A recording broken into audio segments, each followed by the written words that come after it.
adjusted here. Get the height right, you know, that whole thing. And I was going to be 100% ready, but am I? No, I'm not.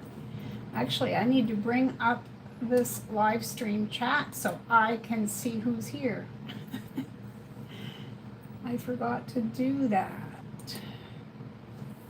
So I'm going to let that load up. I'm not seeing any of the live stream yet.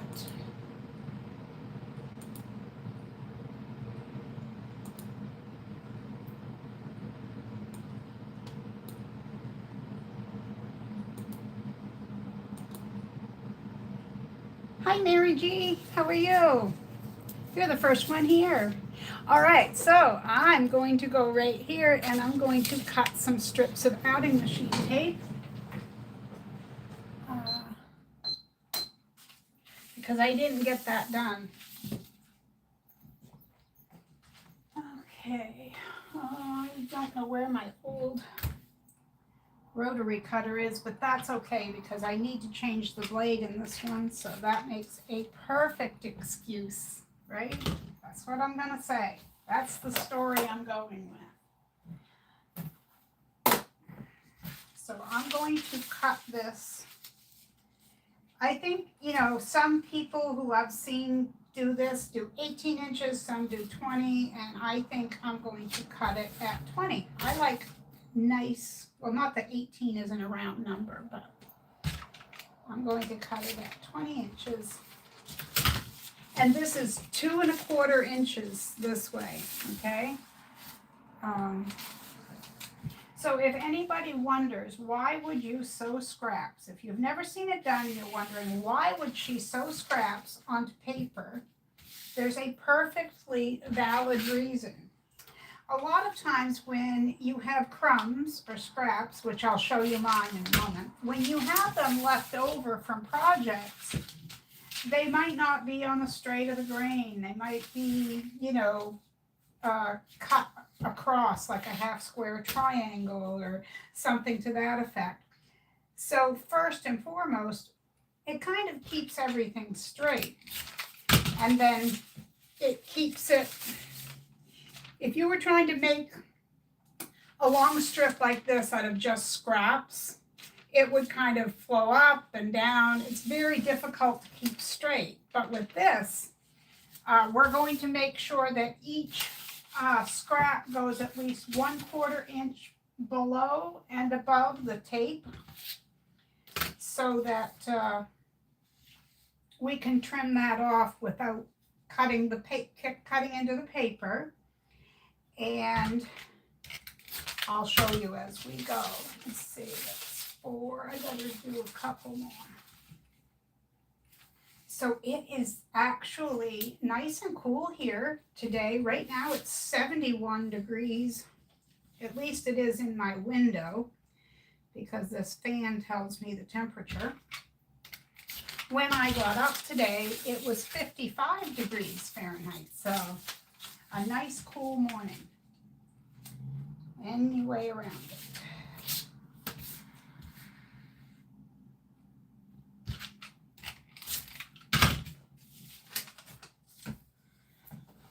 Right, take this.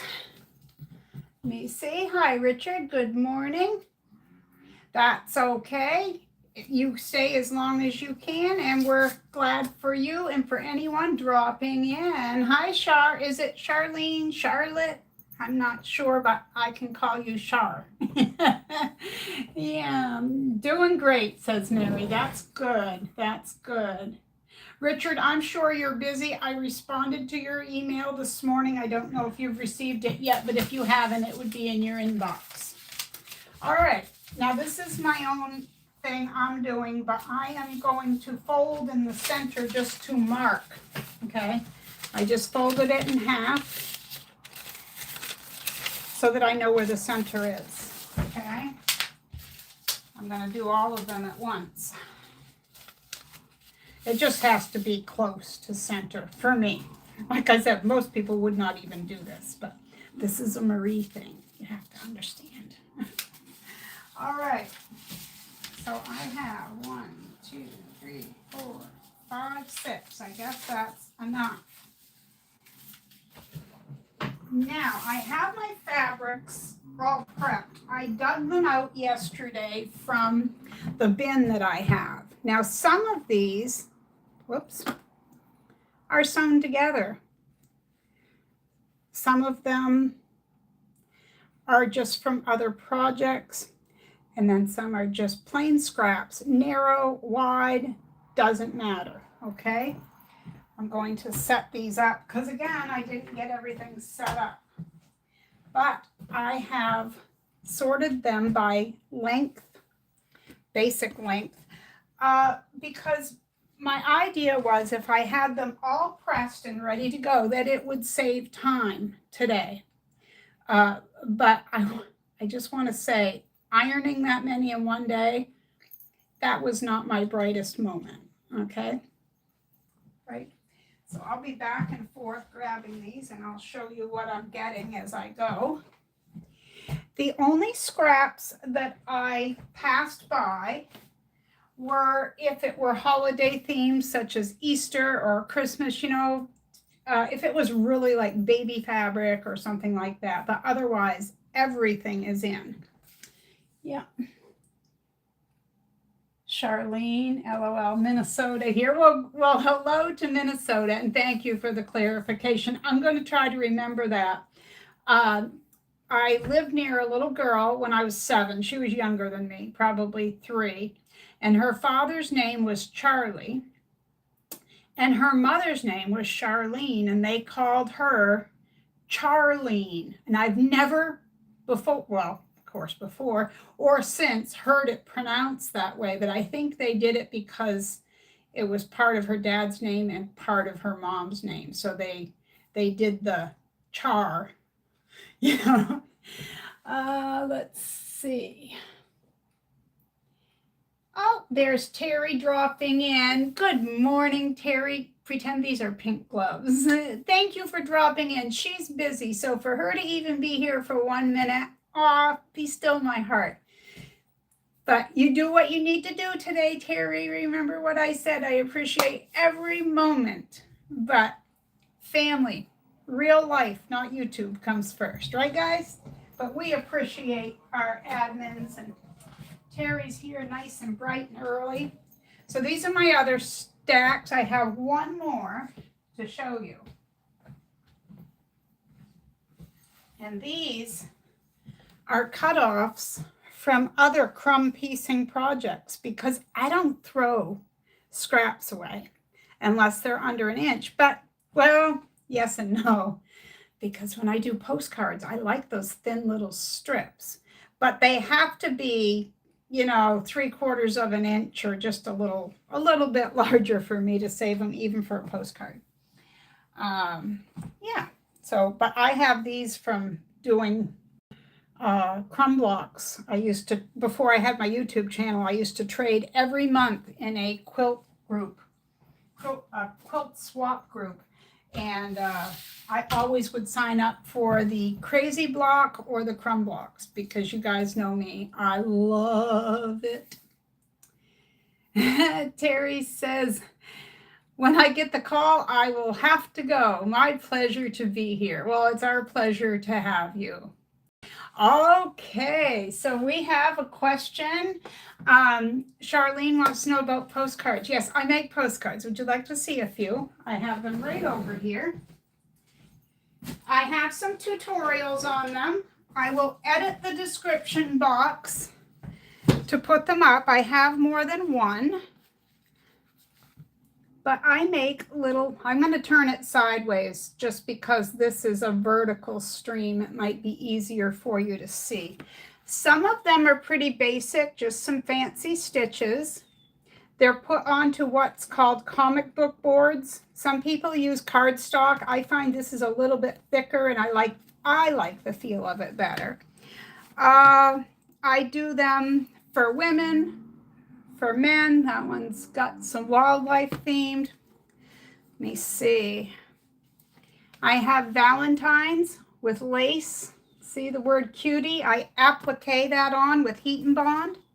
I have a lot of autumn themed fabric postcards. I cut out all the little fancy things off fabric and applique it on when I'm done. Let me see, I just wanted to find one or two more here. Where'd they go? I don't know. I thought I had some that had snowmen on them, and I love. Oh, I even did them for Halloween, trick or treat. Anyway, fabric postcards. I will put the link in after the live stream. I have at least 2 videos out there. Look, I haven't even sewn in. I'm already collecting thread. Yeah, Charlene, I used to do a lot of tutorials. When my channel first started, I did them every week, but that got to be way too much. So then I went every other week. But the past year, almost year and a half, I've been quite ill by times. So just to keep up with a weekly live stream was enough for me. But you can go to my channel, just on YouTube, go Marie's Scrappy Creations. And then under that, you can click on videos or playlists. But if you click playlists, it's going to break it down. Bag making tutorials, household items, things like that. Lots to watch, but welcome in. Thank you. She said, adorable. And Mary says, postcards look great, like little portable crazy quilts. And they are. They're a great scrap buster. Okay, so back to this. How bad is that light? Is that too annoying? I hope not, because I have to see my table over here. And I can't open my blind up anymore, or it will make the screen go all white. So, a few things before I get started. This really isn't a tutorial, but if you've never done it before, you could follow from these directions.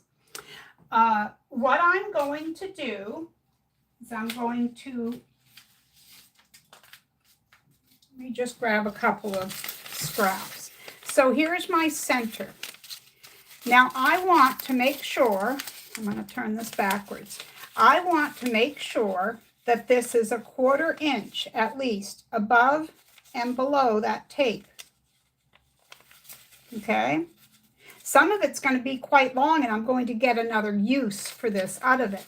But I'm going to start in the middle of the tape, and that is so when I'll put right sides together, and I'll sew using I'm going to use a 1/4 inch seam, but I can sew from both sides, which is going to save me time.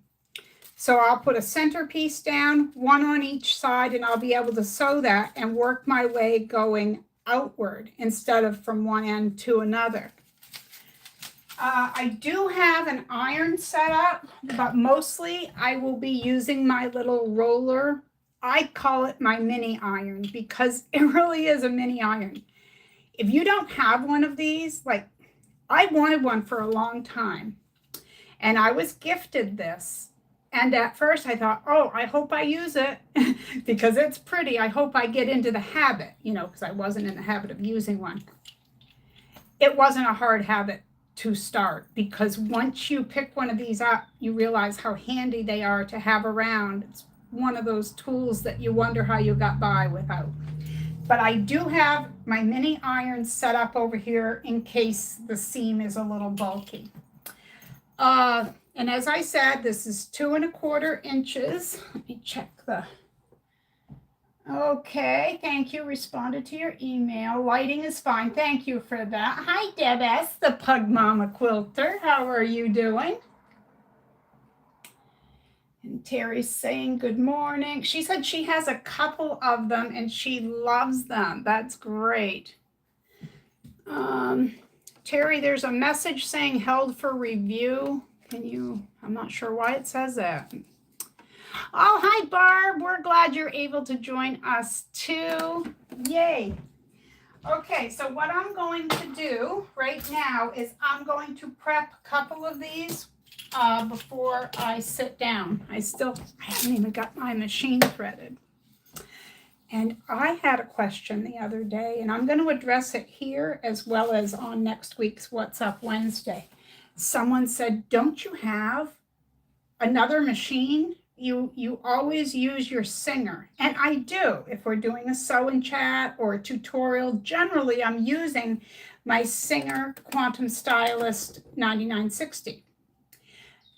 Look, I have two machines. My other one is a semi-industrial Brother PQ 1500. I love it. I love both of them. That one is a straight stitch machine, and I do use it. I use these probably about equally, if not that one more, but it's hard to film from over there because of how my tables are set up and my sewing room is set up. So if you're one of the people who has asked me about that, yes, that machine still works, and yes, I still use it. I love that machine. Okay. Deb says she loves hers too. Okay, I'm going to get these prepped. Trying to think of what else I might want to tell you in case you've never done this and you're going to try it out. You're going to want to use a very short stitch length, okay? That's because, breeze coming in here. That's because it's going to make holes in the paper, as you know, and you really want your the holes to be close together, because if they're not, the perforations won't clip the paper enough, okay? Now, generally, I only pin the first fabrics just to kind of hold them where I want them. After that, even though I am a pinner by heart, I'm not going to. So I'm going to get all 6 of them set, which shouldn't take me long. Scissors and rotary cutter. But it's a great feeling to use up your scraps, and you can use any width. Like I said, you might use one that's 2 pieces put together. You know, you can certainly do that. I didn't find teeny tiny crumbs. I found some narrow ones, but not teeny tiny. Well, I could have dug, but yeah, I wasn't gonna. Not yesterday. Not yesterday. So I don't know if anyone's doing this with me or if you're doing your own thing, but either way, whether you're sewing your own project, sewing with me, or just hanging out, I am glad that you're here today, and I appreciate that you took the time to come hang out with me and everyone else that's here.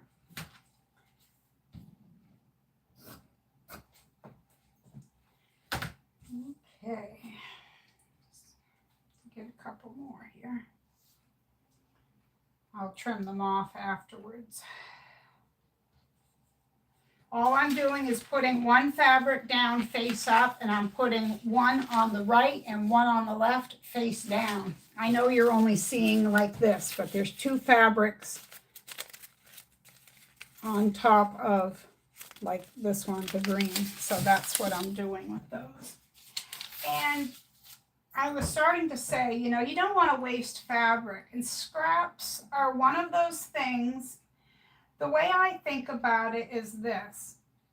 If you paid, let's just say you paid $8 a yard for your fabric, that scrap still cost you $8 a yard. So it's not like you want to waste anything. You definitely don't. That's just the way I think of it. It's just as pricey per yard as it was when you cut, you know, whatever you were making from the fabric to begin with.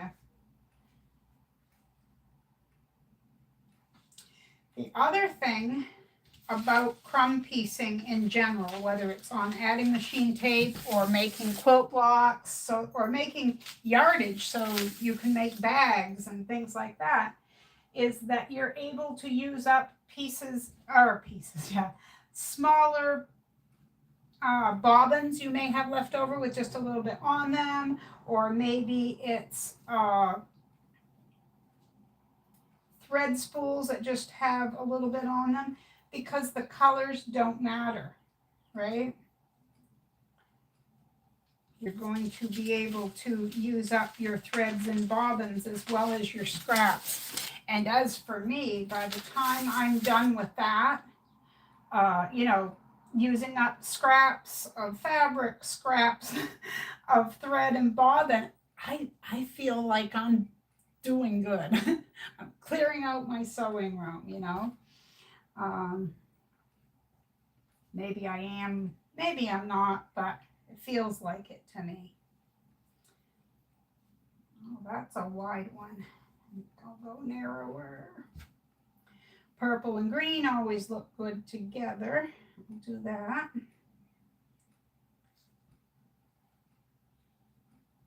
And here's one that's two fabrics from another project. All right. This is the last one. Then I will chat with you guys while I thread my sewing machine.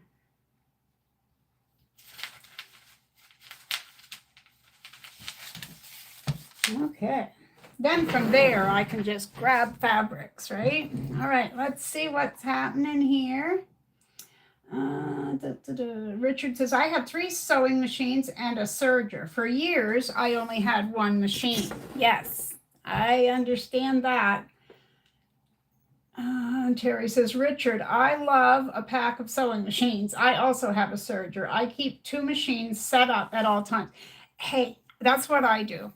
And I think I have 2, 3, 4, 5 or 6 other machines. 7. I have 7. I bought another one. Vintage, 1941. Anyway, last year. Mona, hello. Long time no see there, girl. Good to have you here. I'm winging it. I am not prepared as I was going to be. Just doing everything here. Cheryl, hi, good to see you again. I don't see you, but you're there. I know you're there. Richard says, I bought the serger because it was on sale, free shipping, and $100 off. Now that's incentive right there. This is a man who knows what incentive to buy looks like. Terry, we would never buy anything on a whim, would we? Nah, not us. $100 off an order of $225 or more, so I only paid $150 with free shipping. Well, there you go. Hi, Beverly. Beverly says, hello, everyone. Going to be another hot day here, 100. Oh, my goodness. Yeah, I know you probably just came in, but when I got up this morning, it was about 1 o'clock in the morning. It was 55 degrees. I opened the windows, both sides of the lower floor of the apartment, and the breeze. Oh, got a beautiful cross breeze this morning. Okay, you won't see me, but I'll be right here. I am going to grab my thread. I'm gonna just grab my beige. I never use this. I call it beige. I think it's lighter than beige. I don't know. And I have a light on my machine. I'm going to turn on here. There are some lights that I can't use during a live stream because they're too, it will glare on the camera. Like I have a, see, it comes out over my machine. Nice bright light. It's adjustable, everything. And it has that arm that extends everywhere. So good to go. But when you guys aren't here, I am lit up like a spaceship in here because there's no overhead light in my sewing room. In fact, in this apartment, now downstairs, we have a full cellar, okay? Full to the size of the apartment cellar. Then on the main floor, when you walk in, there's an entryway with a closet, and then there's a hallway where the stairs are open here, and there's another closet for, well, we keep canned goods and the cat food and that sort of thing in there, jackets. Then there's the living room, and then there's one big room that's the dining room and the kitchen. It's kind of like half and half. Then when you come upstairs, you go up, I don't know, 6 or 7, 8 stairs, and there's a landing. and then the stairway goes the other way, and we have 2 bedrooms and the bathroom, the hallway with a huge closet. I can't remember why I was telling you this. That's, yeah. I got the first sleep last night that I've had in 5 nights, so there we go. And you might not think it getting up at 1, but I was upstairs in bed at about 7:30 last night. I got up around 1, and I did take a nap around 4 o'clock this morning, and I slept until almost 6:30, which is why I'm not prepped for this. So you can blame it on the sleep. Yeah. But my land, Beverly, make sure you take some precautions there with that heat. That is warm. I had originally scheduled this and told everyone on my Wednesday live stream that it would probably be morning because I didn't want to come in here in the heat of the day. But it's not hot anyway. I will turn the fan on in a minute, but I'm going to have to move my fabrics first, because the fan blows right there on my sewing table. See, I have the double fan, and it blows right there, and it will just blow them everywhere. I just changed the foot, and the whole mechanism came undone, you know, like unscrewed from the side. Yeah. So I'm using a 1/4 inch foot, but this is not picky. You could use your universal foot. You can wing it. You can do whatever you want to do. Seam allowances are not important. I also have some fabric for leaders and enders so that I don't have to keep, let me see, I got one here. See, I have one here, and I'll make another one here. I like to have a little boost when I start from my thread. Okay. Now, can you hear me okay over my machine? That will be the next question. And I'm going to turn a light on over here. I think it's too dark.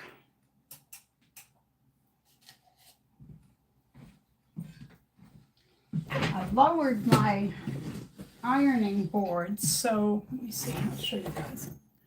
See, I have it right here. So I think what I'm going to do is take these piles and lay them on the ironing board, because I'll use that as a table, because I don't think I'm going to need to iron all that much.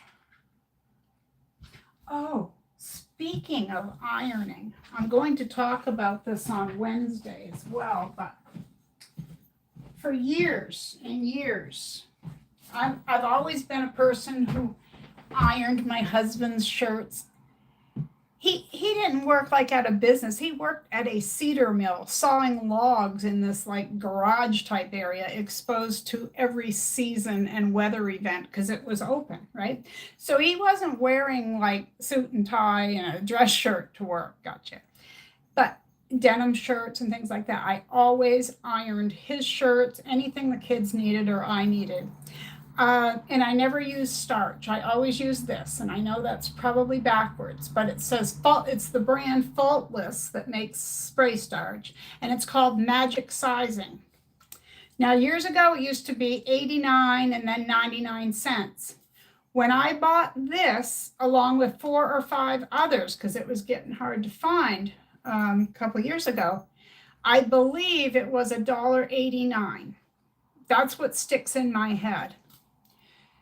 Go to Walmart and see how much Magic Sizing is now, or if you can even find it. So I'm not sure what's going on, but I'm going to have to find a different product. I looked into that Best Press stuff, but I found a cheaper alternative, I think, and that's one of the things I'm going to talk about on What's Up Wednesday. Okay, I'm ready to go. I have my tools. These are just narrower strips. I'll be able to get quite a few pieces off those.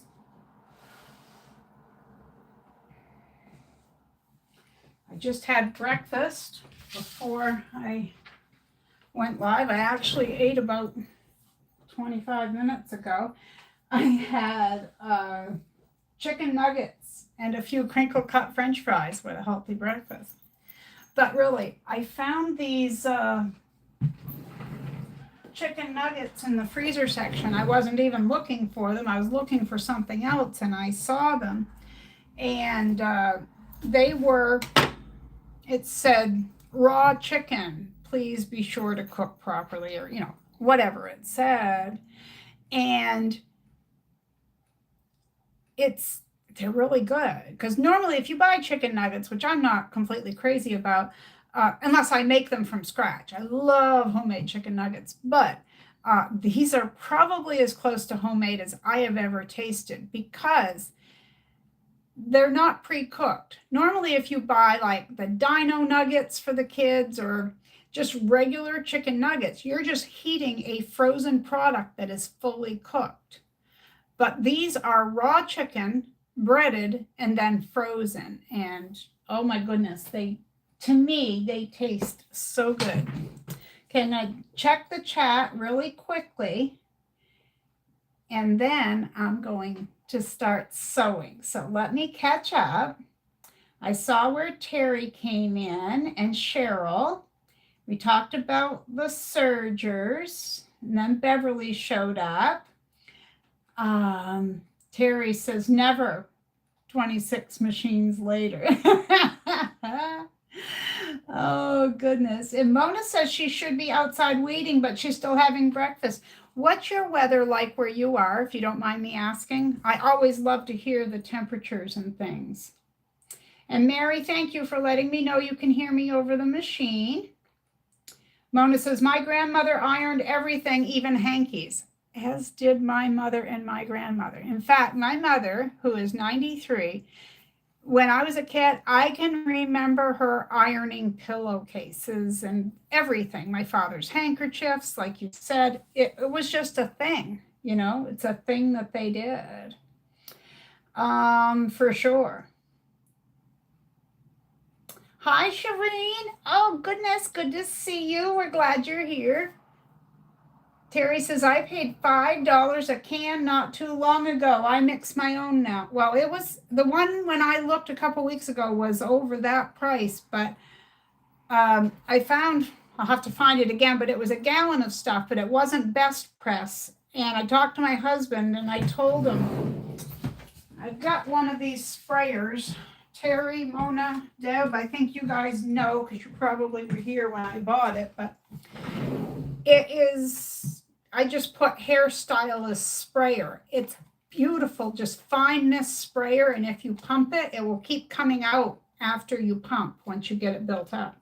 So I'm going to buy that stuff and buy one of these in a different color, so I know water from that.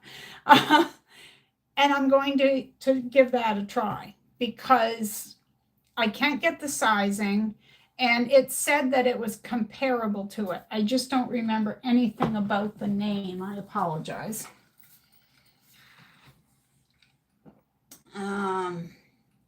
Just spritz water. Yeah, well, what it is like, let's say I'm making a key fob, Mona. I give a light spray of the sizing, and then when I make the folds, they stay there. Those creases are crisp, and I can't get that with water. So there's, like, I don't use it on everything I iron. I used to use it on shirts and never hankies and pillowcases, but, you know, shirts or whatever, because it wasn't thick like spray starch. It just gives it enough of a body that it's a crisp, I don't know, a crisp ironing. I don't know what to call it. I'm at a loss for words. You've got me at a loss for words. And that's going some. Okay, let me catch up here. I better shut up and just read the chat or I'll never catch up. I don't like ironing clothes, says Richard, but I love ironing fabric. Go figure. See, I like ironing either. It's just my neck and arms will bother me after a while, but I love to iron. Don't know why. Mona says, that's my kind of breakfast. I guess we could share breakfast, huh? I bought pickle dip. It's delicious. Are you dipping eggs in pickle dip? No, I've never tried pickle dip. I like pickles and I like dip, so I'm going to have to try some. Thank you very much. No, seriously, I will. Terry says, I used to mix. I can't read from here. Linnet starch, you can find it on the Big A. Also, the Dollar Tree has spray starch cans. Yeah, and they used to carry this too up until, well, I'm going to say 5 years ago. They stopped carrying this when the price went up. Georgina, good morning to you, Georgina. She says, morning, Marie and fellow scrappers. And we are scrapping this morning. I'll try to show you. See all these scraps going along the way. I know you guys can't see it, but I have a pretty pink tripod right there. I do. All right. Mona says it's so hot. See, you don't need to be out. You don't need to be out weeding. It will wait another day. It will still be there when you get there. Georgina says 26 here. I don't know what that is in Fahrenheit. I'm going to put a chart on my wall. I always have to look it up. We're so behind here in the States, we don't use the metric system. Hi, Deborah. It's dreary here in New Jersey, but muggy. Yeah, that was here yesterday too, Deborah. You share a name with my oldest sister. Her name is spelled like that, but she goes by Debbie, D-E-B-I, which I always thought was so cool to be able to modify the spelling of what you're called. I couldn't do that because Marie was Marie. Beautiful name. I love it, but I can't make little nicknames like that. But yeah, I think you have a beautiful name. Hi, Emily. Good to see you. Terry says, my mom taught us to iron by having us on hankies, sheets, and undies. Oh, yeah, that was the other thing. Yeah, the undies. Yeah.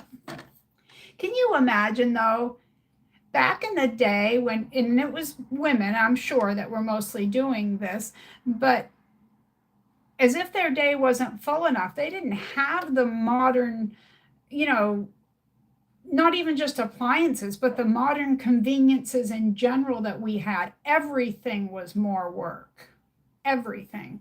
So then to have to iron, not just the basics, but you feel obliged to iron everything. I can't imagine. Trying to read names here. I apologize. My screen is either far away from me or too small to read because, you know, getting old here, old eyes. I think it's Eileen. I apologize if I see something. Chick 36665. I apologize. I butchered your name. I can't see it on either place. But she says, hi, Marie. It's supposed to get to 100 degrees here in Utah. First off, I think you're the first person to tell me that they're from Utah. So hello from Maine to Utah. And someone else was 100 degrees today. So you guys stay safe in that kind of heat. My goodness.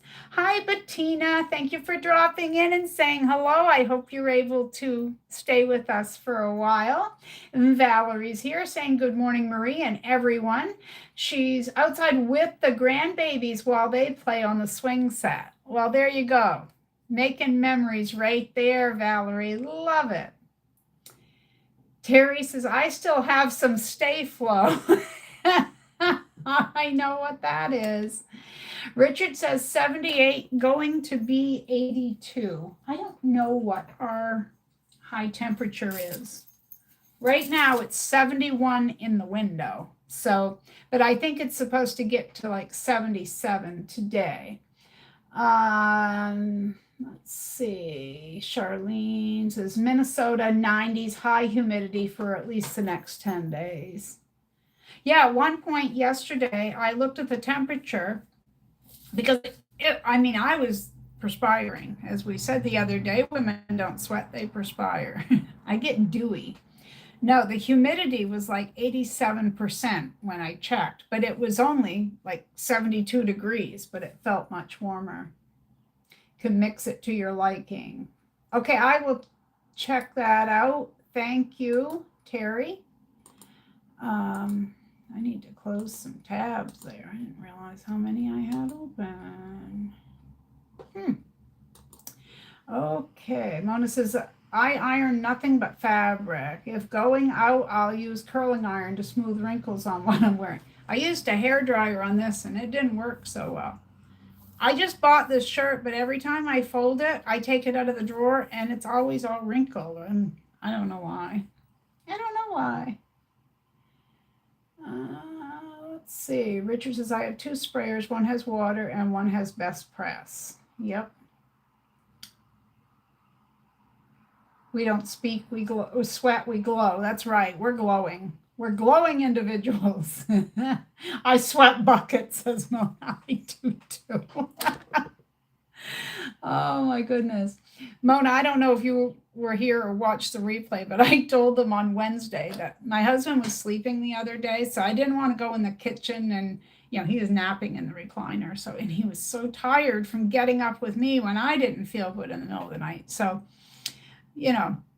I'm trying to be accommodating and let him sleep, but I was so warm. So I thought, oh, I'll wet my hair down. I'll shampoo it while I'm at it, but I'm going to wet my hair down. And I was up here. So I went into the bathroom, which is a small sink. I mean, well, it's not that small, but it's just a real basic white bathroom sink with one little short faucet and the 2 knobs. So I get the temperature right, and I stick my head under there, which was no small feat, might I add. And I get my hair wet down, or what I feel wet down. And when I came up, I noticed that I had a dry spot over here that hadn't gotten quite wet. So I went to go lower my head, and I bashed, oh, it still hurts to touch, my eyebrow bone on the corner, not just on the faucet, but the corner of the faucet. So then I'm trying not to yelp. And, what can you do? So I did put ice on it. I was worried it was going to bruise, but it did not. Anyway, that's my story, and I'm sticking to it. Let me see. I got to get sewing here. The Remissionary. I know your name. It's been a while. Good to see you. Glad you're here. She says, howdy, y'all. Richard says, my brother-in-law's mother used to iron his underwear. My sister told him that she would never do that. That's a smart woman. Smart woman. Oh, I didn't know Doris was here. I missed it. Oh, there she is. Hi, Doris. She says, my youngster sister, 66, irons everything, including her husband's undershirts. Why?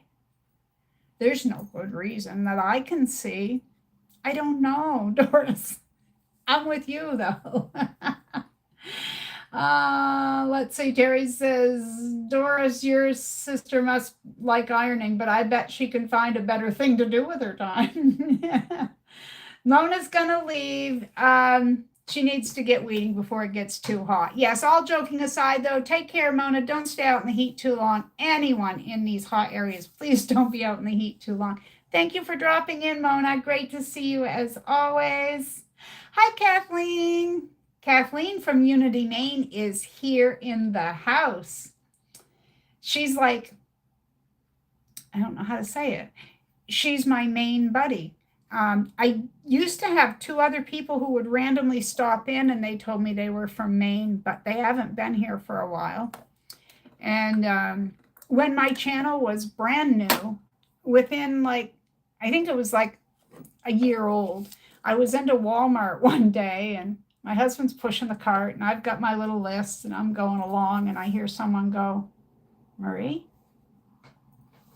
I'm looking because nobody that I know is there. So we keep walking. And then someone comes around the corner, and she goes, Marie? And I said, yeah. And I can't remember if I said, do I know you? But something to that effect. And she goes, yeah, well, no, you don't. Not by my face. She says, I'm one of your subscribers. She says, I didn't know you lived here. Well, she knew I lived in Maine, but she didn't know where in Maine. So for us to meet up into the local Walmart, But we just chit-chatted for probably 2 minutes. It was great, or whatever. So, all right. Let's see. But anyway, so cat scrapping is Kathleen, and she used to always come in when I would do the welcomes and say hello from beautiful northern Maine, where it is, 68 degrees. She would come in and say, hi, it's Kathleen from Unity, Maine. And she would tell me about the temperature there, and we would compare. Yeah, ouch was right, Terry. Really, and it does still hurt. I mean, I really hit that thing, and I was afraid I was going to have a bruise. You know, my husband's like, "Yeah, people are going to think I beat you," because I have little tiny bruises all over me from whatever's going on. I take my vitamins. I do my stuff. Terry has to go by 11. Yeah, and I'm going to get sewing here. I have 2 more messages. My sister's favorite place in her house is her laundry room. 2 washers, 1 dryer, the ironing board, and a large clothesline. But you know, if that's what she likes, that, you know, it is what it is. You know, we all are quirky in our own ways. All right, so I'm going to be sewing from both sides of this. I'm going to have to lift it up to sew it, that one, because the other one,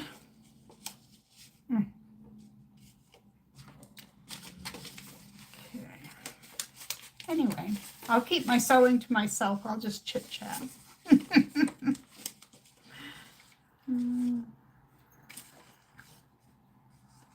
I covered one with the other, and now I moved it.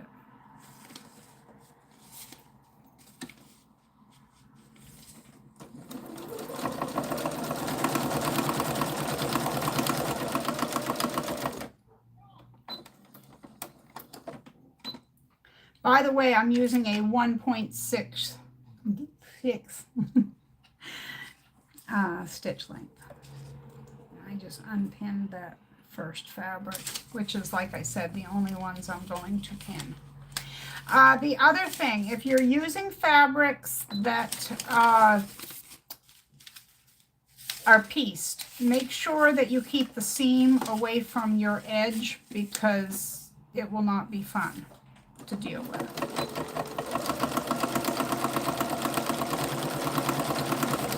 And I think what I'm going to do is sew these scraps together on here and make one of either 2 things. Either one of my wide open zippered pouches, my zippered bags, or a tote bag, depending on how many I have, right?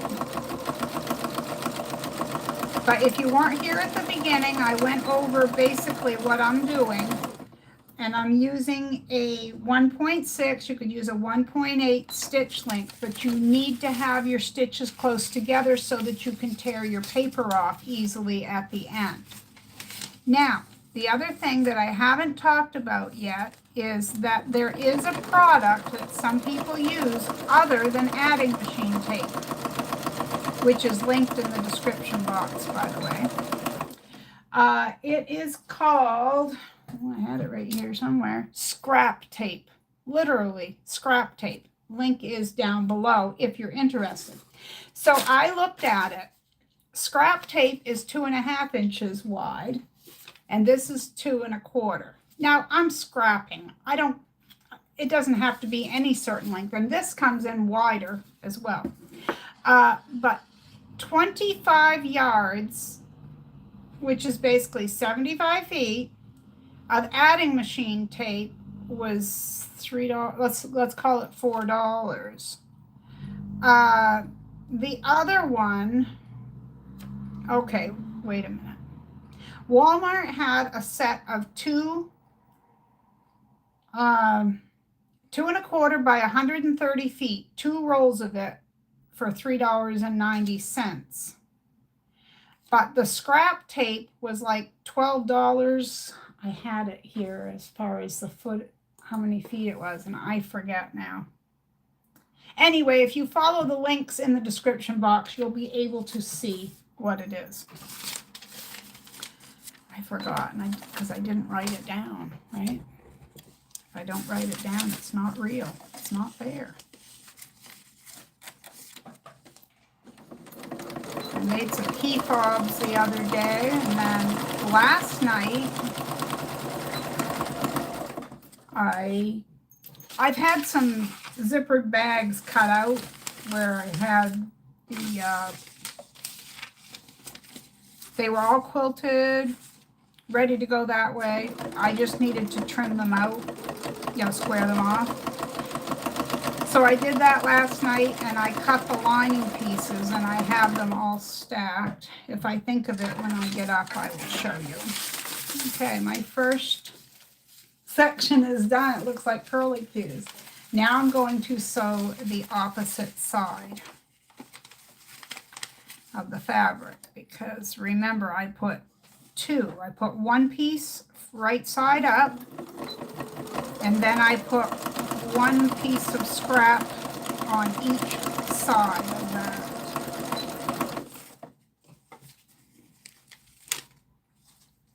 Then when I take this off, I might press the first one with the iron. Just turn that on. But after that, I'll be using my wooden roller.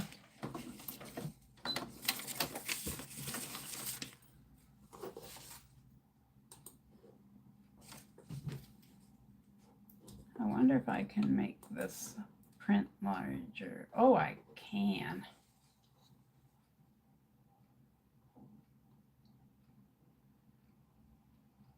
Barb says, Marie, I just told my husband, I'm on with Marie for a sew-in chat. And he said, tell her I said hello.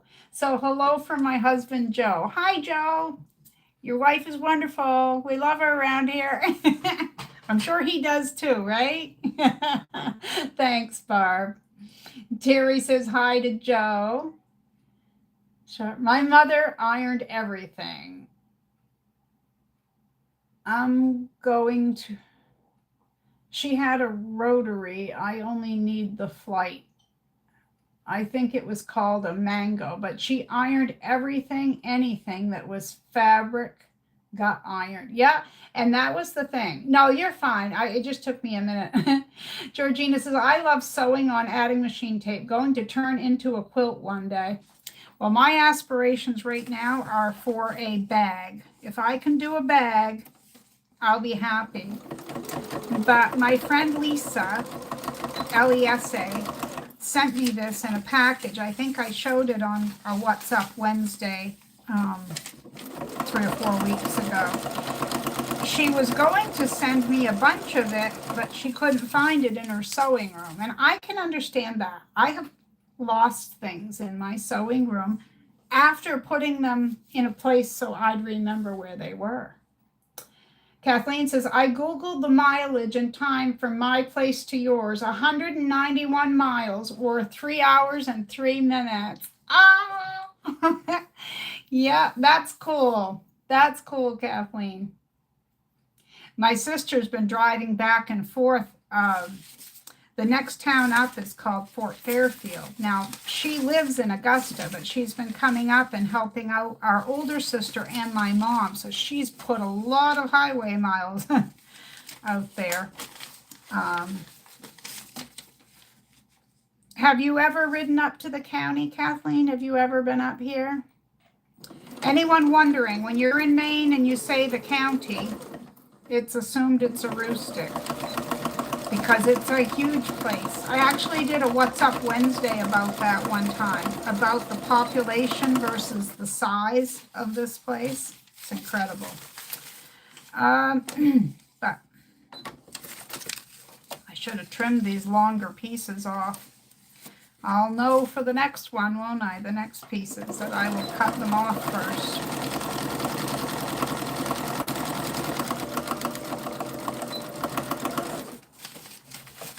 More, and then we'll flip and iron. Yeah, that's pretty cool, Kathleen. Georgina says, I always get my adding machine tape at my local thrift store. Oh, that's a great idea. I don't know if ours would have it. I've never seen it there, but that's a great idea. You know, when you live in a place that has a good variety of stuff, that's a great idea. We went into our thrift store a couple months ago, probably now, and they were setting out puzzles, 25 cents a piece. And I got some Charles Wysocki puzzles. I have a favorite crossword author, and I have a favorite puzzle maker. I can't help it. I'm just weird that way. Yeah.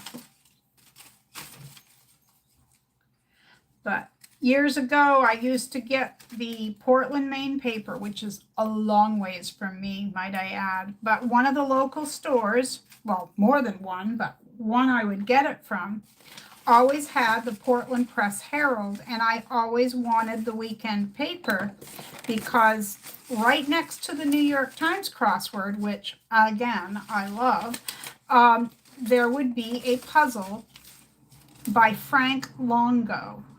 And they always had, once you found the answers, they would have like a quote or something that if you read the clues in a, or the answers in a certain order, once you got them right, you would know the theme of the puzzle. And I love the way his mind works to put those together. Always enjoyed his puzzles. But I can't get the paper anymore. The store stopped carrying it, and I kept getting it until the last store in the area had the Portland Press Herald.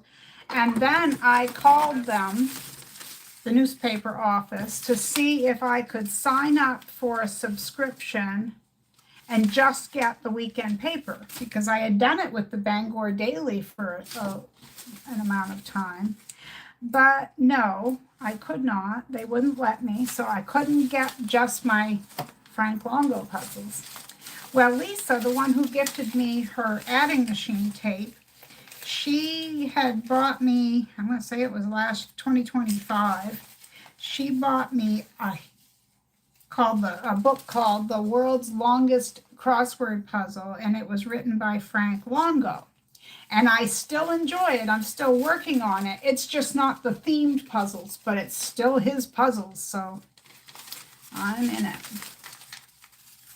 But I've always loved crossword puzzles and that sort of thing. I love Sudoku. I used to get them at the Dollar Tree, but I don't anymore because they come with like easy, medium, hard, extra hard, however they sort them. But because I've been doing them for so long, I only like the really difficult ones, so I feel like I'm kind of wasting the other. All right, now it's going to go a whole lot quicker once I get these done. This is kind of what my first piece. See how I had the center and then I sewed on each side. So I went down the right side, flipped everything, went down the left.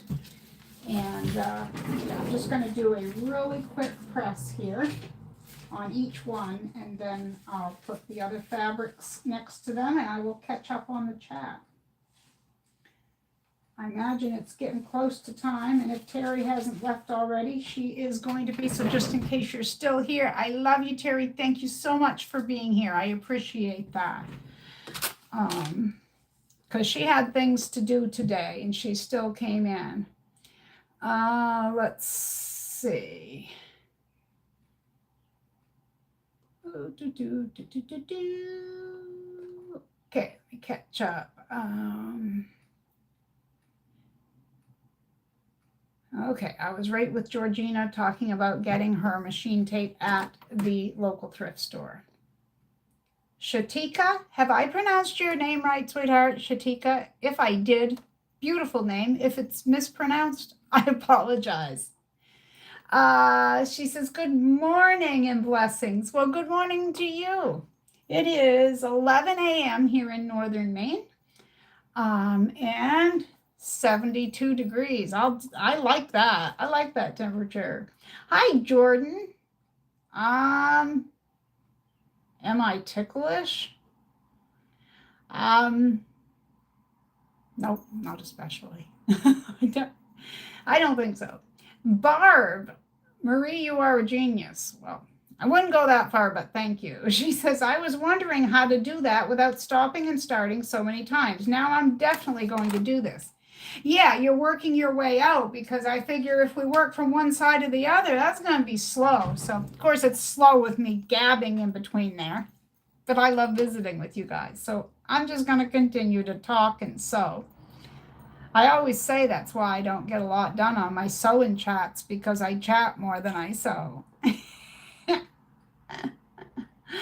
But I'm glad you're going to do it, Barb. Absolutely. Kathleen says, yes, I have many, many years ago. I helped with Walmart there when I worked at Walmart. Well, no kidding. There you go.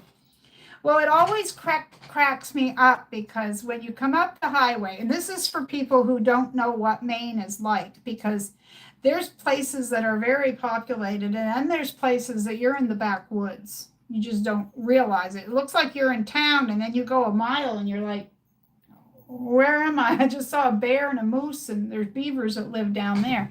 I mean, realistically, right? But anyway, in Fort Kent, Maine, which is way north of me, there is a college called University of Maine at Fort Kent. But when you're coming up the I-95, before you get to Holton, which is as far as you can go north on the highway, you're on secondary roads, Route 1 and 1A after that, okay? Potholes, country roads, okay? But when you're coming up the highway, about probably 25 miles before that highway ends, there's a sign, and it just kills me every time. It says UMFK for University of Maine at Fort Kent. It says UMFK next left. Now, what would you think? You'd think, oh, I'm almost there. I just got to go up here a little ways and hang a left. No, you got to go about 20 more miles, hang a left, and then I'm going to say it's 70 miles. If it's not 70 miles, it's a long way in time, traveling for time, because you're on secondary roads. You're going 25 through these little towns, and then you can go 45, and it takes you forever to get to Fort Kent. And I always say, I can't imagine the number of parents or students traveling up there for their first time, their car loaded, ready to go experience college life. And they see that sign saying, University of Maine at Fort Kent, next left. Well, yes, you have to take the next left to get there, but it's a long trip. That's kind of why I had asked you, other than just the obvious, Kathleen. Like, I think it's gorgeous up here, but. All right, let me see. In from Danelle's. Oh, Brenda, I didn't realize she was live. I'm so bad. Terry even gave me a link to when everyone's scheduled live streams were, and I still mess it up. Yep. Danelle's a sweetheart. Yeah, she drops in too, time to time on Wednesdays, but we're glad you're here, Brenda. Terry says, Marie, Joe at Vintage Style by Joe makes scrappy rolls of fabric and uses them for eyeglass cases and more. Good use of these strips. Well, thank you. I'll go check out her channel because I want some more ideas. I want to make myself a scrappy zippered, open wide zippered bag. But other than that, I really want to get going on this. The other thing I wanted to say is you don't even have to buy this if you don't want to. Use scrap paper, mailers. I used to use that for foundation paper piecing because I quilted for years. I didn't sew anything with zippers. I didn't do any of this stuff. I made quilts.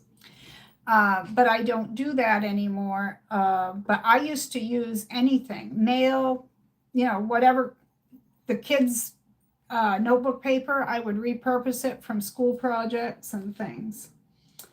Yep. Thank you very much, Terry. I love puzzles. Hubby does Sudoku. I actually had one of those world's longest crossword books. Finished it years ago. LOL. Well, there.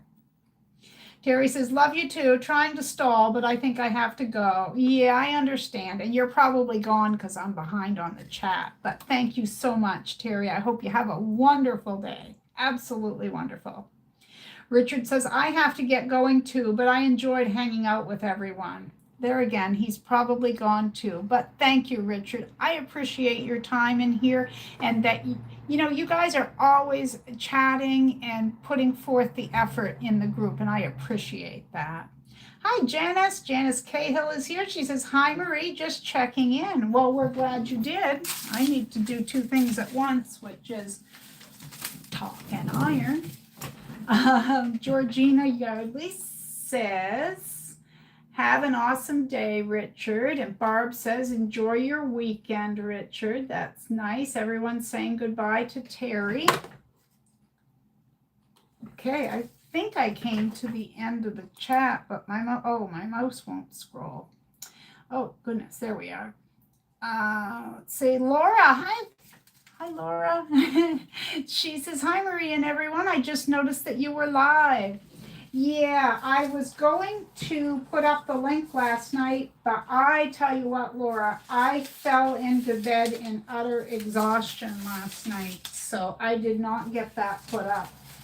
But I had told on Wednesday, and I realized not everyone was there, but I had said on Wednesday that I was going to do a live stream. Oops.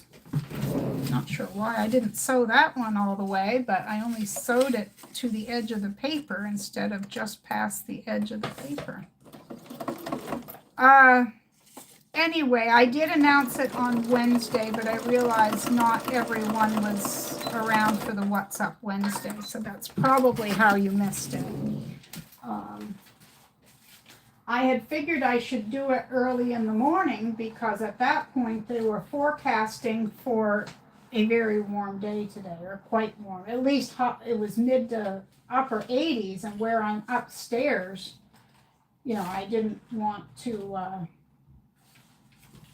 be up here in the afternoon trying to do a sew-and chat and just completely drenched in sweat or whatever. But I'm glad that you noticed us and that you're here.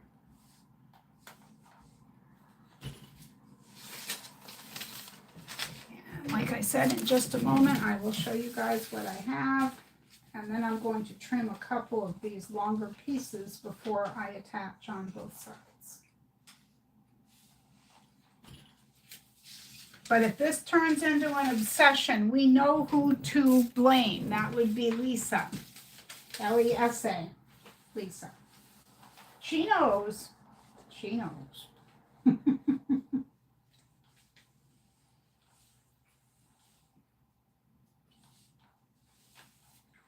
All right, so I'm going to stand up and trim these, and then I'll show you. Ow. There's a handle on the front of this stand. This is a sewing machine. This is a Sears Kenmore from 1954, I want to say. I used to know exactly. Anyway, it's like a mint green color, and it's very heavy metal. Heavy metal, not like the music, but no. Yeah. All right, I'm just going to use my rotary cutter to, I'm not cutting down to 1/4 of an inch right now. I'll do that at the end, but right now it's just getting the most of it off there. And I'll show you what I have, and I will go from there. But once you have your base pieces on here, at least what I'm thinking is once I have these base pieces on here, it's all uphill from there, or downhill from there. I mean uphill from there.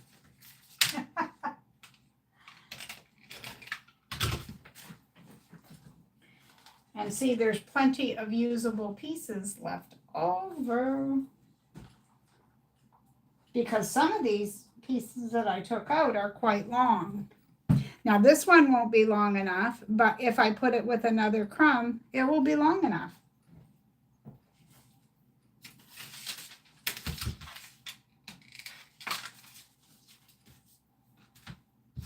I have a wastebasket down here. I hardly ever hit it, so I end up sweeping it up later.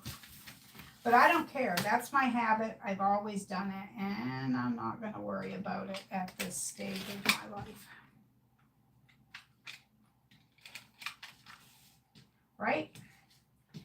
Clean up later. Clean up in aisle 2. Clean up in aisle 2. If there's people out there who love to iron anything, like me, there must be people out there who like to sweep, and maybe they'll come sweep my sewing room for me. You never know. I mean, people are kind-hearted. I can dream, can't I? I can.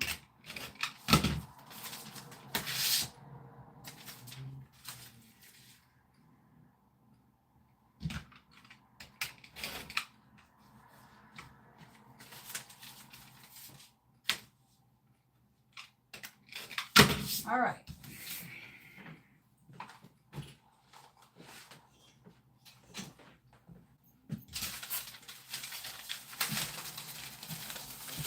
So this is what I have. I have 6 pieces that are like this. I'm going to put them, the next scraps, face down on both ends, and I'm going to go through on sew one side and then go through and sew another.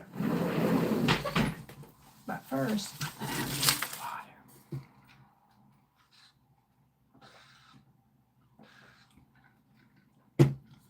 All right, let's see. Georgina says, I also sew blocks on dryer sheets, all scraps. That's cool. I've heard of the dryer sheet thing. We only use them like, I don't know, the smallest box, I think it's like 40 or something. There's not very many in them. That will last us like 6 months or longer. Seriously, we use those wool dryer balls. But every once in a while, I'll have something that goes in the wash. My husband does the laundry now that he's retired, so yay. I'll say, can you put a half a dryer sheet in there? I like the scent, so I didn't want to use the unscented or the whatever, but too much of it will bother me. Not the smell of it, but it will make my skin itch. But funnily enough, or whatever the word would be, the ones that are made to not bother you bother me worse than the regular scent. So I don't have them, and when I do have dryer sheets, there's only a half a sheet. So I've never tried that one, but I don't think I could handle them because I think it would get on, make the skin contact. But I know a lot of people use them. You were watching on Wednesday, you just forgot. Oh, okay, I thought you were there. Janice says that it is 78 degrees here, feels like 80, and she's in Davenport, Iowa. Well, thank you, Janice, I appreciate that. Yeah, you're not a whole lot hotter than we are right here. I had my second phone in here. I'm not sure where I put it down, but I would check the temperature. I don't have the weather on my computer like I do on my other phone. All right, so anyway, as you can see, they're just random width pieces. This one was already pieced from something else. All right, so I am just going to trim these out and keep going.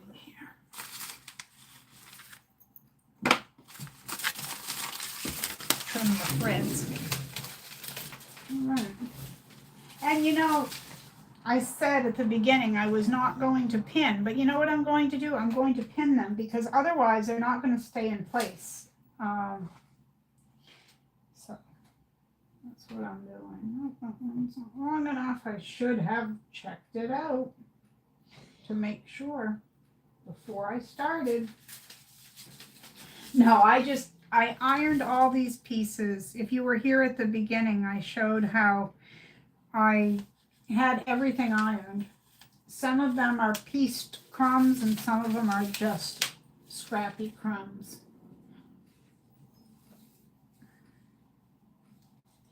But I have a lot of these narrow strips. And normally when I crumb piece, I would take something like this and then put the other ones face down and just attach to that, as the case may be.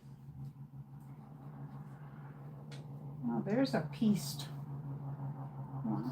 Just a triangle. So is anyone working on a project this weekend that you want to tell us all about? Georgina says, I have friends and family saving them for me. Oh, well, that probably works a whole lot better than saving it yourself, right? Oh, that's a pretty scrap. Do you guys ever do that? You're going through your scraps and you look at it, you say, oh, I remember the project or the quilt or whatever that I made from that. Yeah, another thing I want to do is if you were with me on Wednesday, you know I talked about it, but a bucket hat, because I tried it before, it just didn't work out well, so I need to try it again. Yeah, this works out better for me. I know people normally don't pin, but if I weren't live, I would have my scraps over here and just, you know, I could do it without pinning. But for this, for the sake of how this is worked out, I'm going to use pins. And there's some pretty butterfly fabric. I've always liked this one too, just because it was so colorful. So colorful. Something other than green on that. I don't want to group too much of one color in one place, right? But from here on out, I'm going to shut the iron off and just use my roller. I just wanted to get those first few pieces down there, because you don't want a buckle in here. You don't want this fabric to bump up in any way.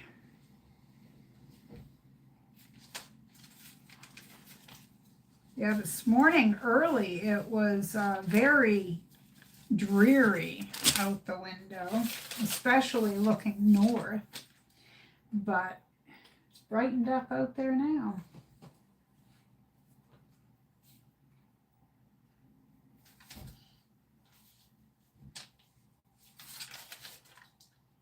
All right, Georgina says, I have, oh, friends and family saving. Deb says hi to Janice. She's in Bettendorf, so I'm guessing that that is close by somewhat, or that everyone knows that area, which is cool. Now that we know that Kathleen and I are 3 hours, what was it, 3 hours away? I can't remember the miles. I have to scroll back up to see. 191 miles, or 3 hours and 3 minutes away. That's right. And she knows to take a left when she gets to the end of the I-95. I'm only an hour from there. It's 42 miles, but it's an hour.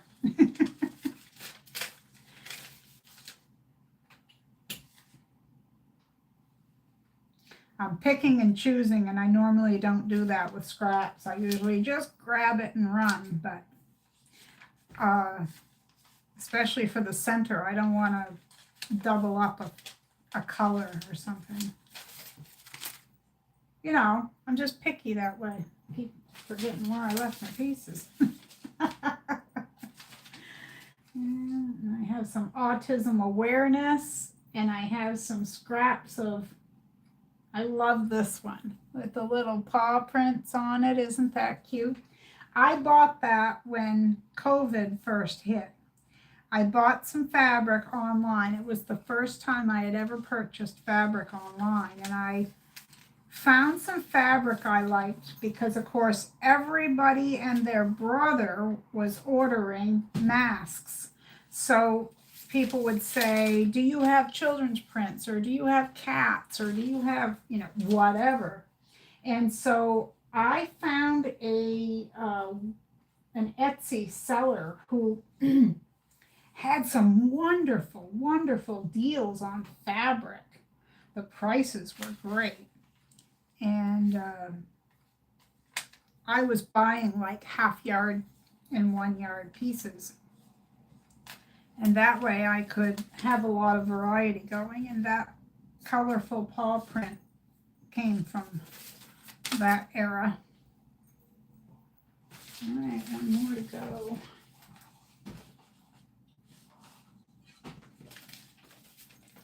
Back to sewing. See, this is why it takes me forever sometimes. Isn't that pretty? It's too short though. See, it doesn't go a 1/4 inch past the, well, take my word for it. It might. Actually, it might go a 1/4 inch past that. It does, it does. It just looked like it was going to be too short. So if you missed it at the beginning, I had recommended that you have a scrap a 1/4 inch past. See how everything is past the edge of the tape. Some autism awareness next. That's nice and colorful. Now I'm ready to sew. I'm going to have to check my bobbin pretty soon because that bobbin was not very full.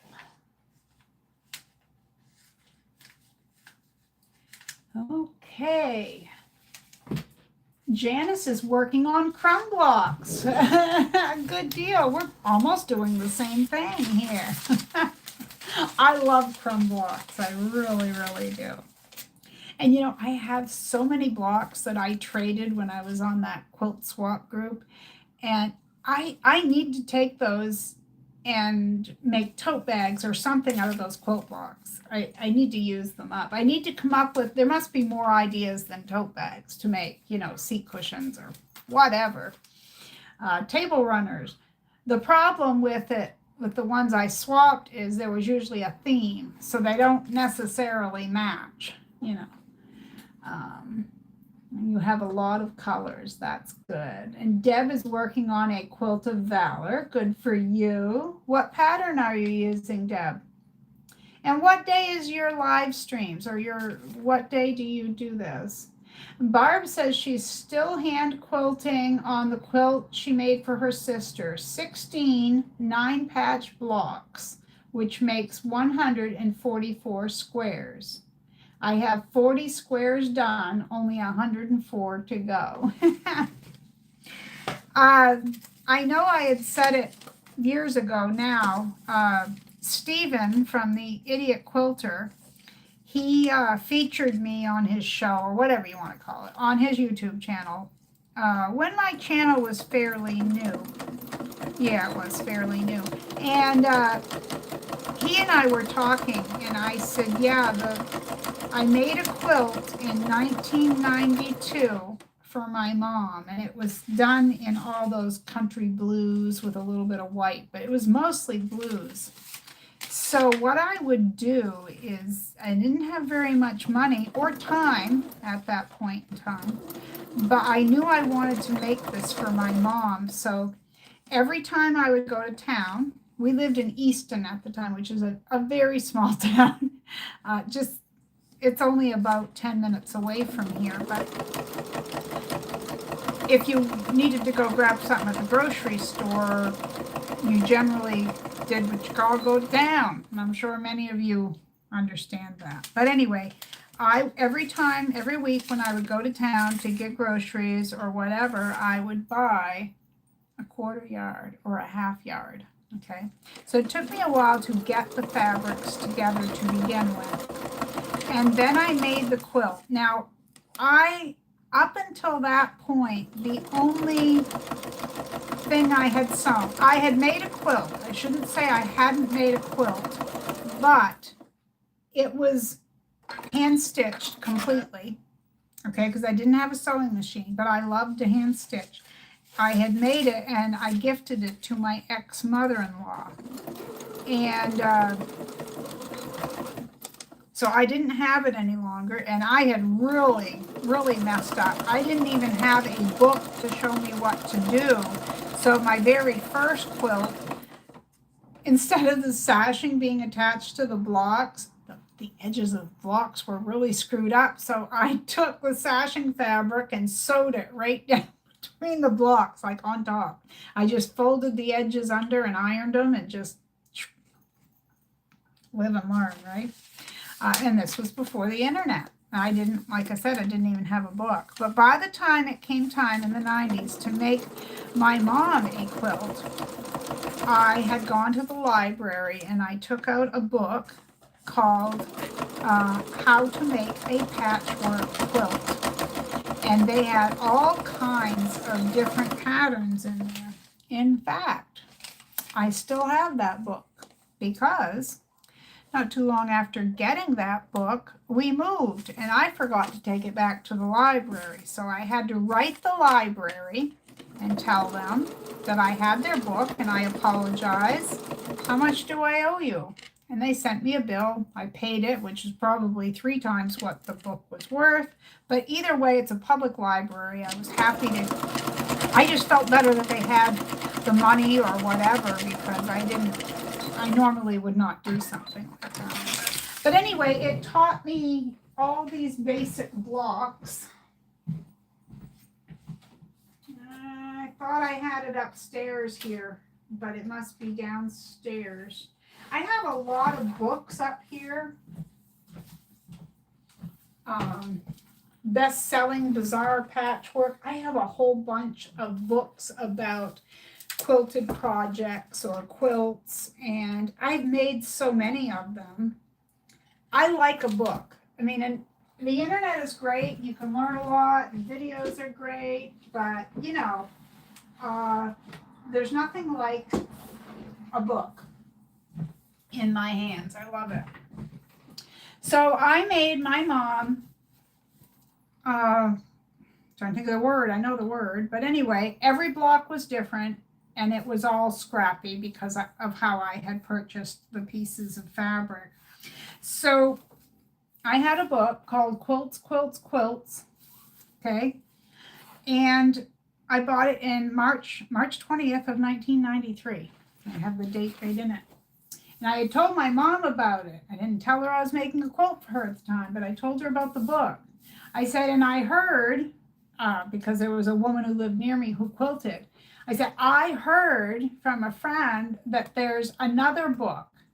And instead of Quilts, Quilts, Quilts, it's called Quilts, Quilts, and More Quilts. So the next Christmas, my mom gifted me that one. And she always calls me Ree instead of Marie. She says, Dear Ree, here's the book you thought I would never find. Enjoy. Love, Mom. Christmas, 1994.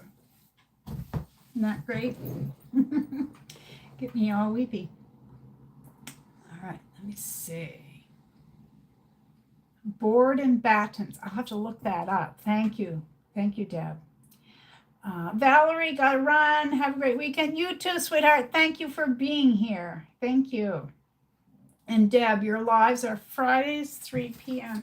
Eastern. Let me write that down. Friday, 3 Eastern. Deb, thank you. And Sundays, 7:15 a.m.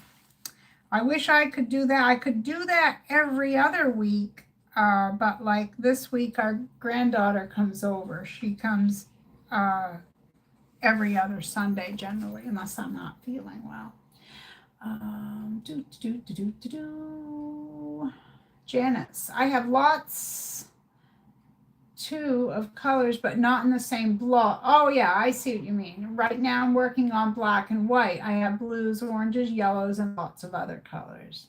That's good. I like the variety as well. I really do. Hi, Nancy. Nancy says, I'm late to the party, but I'm here. Hey, we're here. We're sewing. I'm talking, usual, talking a lot. Hi to you. She says, you are 3 hours ahead of me, so I'm still waiting for my caffeine to kick in and probably shouldn't be using sharp objects yet. Well, there you go. Sampler quilt. Thank you, Georgina. Oh, my land. You know when you're grasping for a word. Well, anyway, my mom had that quilt. When I gifted it to her, she cried. I sewed it on a sewing machine, but I hand quilted it over the course of one winter. And I was on my 4th spool of thread when I finished hand quilting that. First, I was just going to like outline quilt, and then I'm like, oh no, this one needs a little more stitching. I want to put a little bit more stitching. But what I found is the more I practiced, the tinier and the more even my stitches were getting. And I had read that you don't have to worry about the size of your stitch as long as you keep it even. You know, that's the important thing. And I haven't been hand stitching. Number one, I can't find a needle. I know that sounds funny. They're either too short or the eyes are too big for me. There's something every time I buy a package of needles, I can't get the right thing. But anyway, I do love to hand stitch. Absolutely. But I gifted my mother that quilt, and she put it on her bed as kind of like a bedspread. And 4 or 5 years after I gave it to her, she said, oh, I had to take it off my bed. As much as I hated to, I had to take it off my bed. And of course, I couldn't imagine why. Well, she had it there, and of course her bed is made up every morning and the pillows are fluffed, but the sun would come in, and while she was at work it was laying in the sun all day, and part of the quilt got bleached from the sun. So now she has it, even in her new apartment, she has it in the same place as the place she lived for over 20 years. She has it folded strategically and hung over her bedroom door. So it comes down about 3/4 of the way of the door.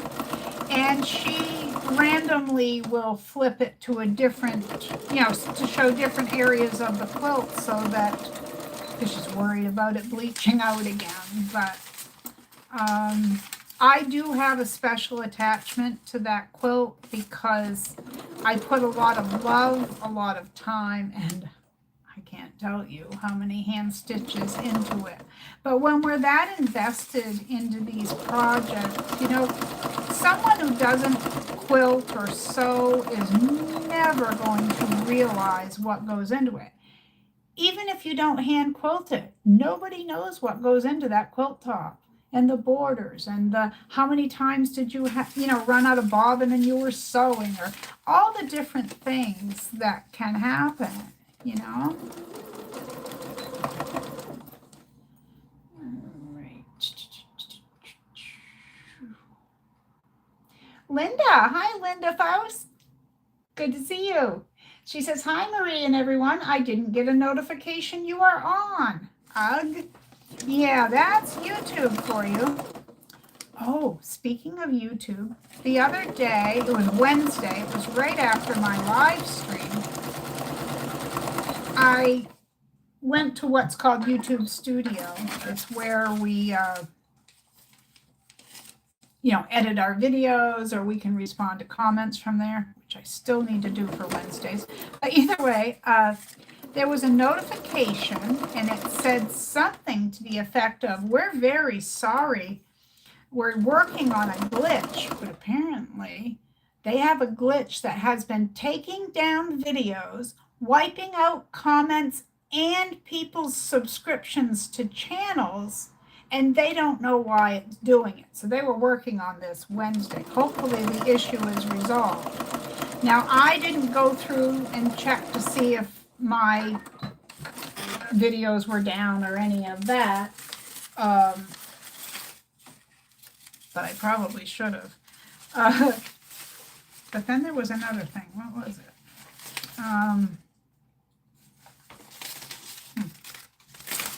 Just like that, it's right on past me. That's my brain. I'll think of it someday, sometime. I'll tell you. I know, that's why you guys hang out with me. It's the witty comments when I remember what I'm talking about. Oh, goodness, I had it right there. I don't know what I was going to say. That's funny. Well, really not funny, but, I'll call it funny. Laura says, sorry, I had to take a call from my sister. That's okay.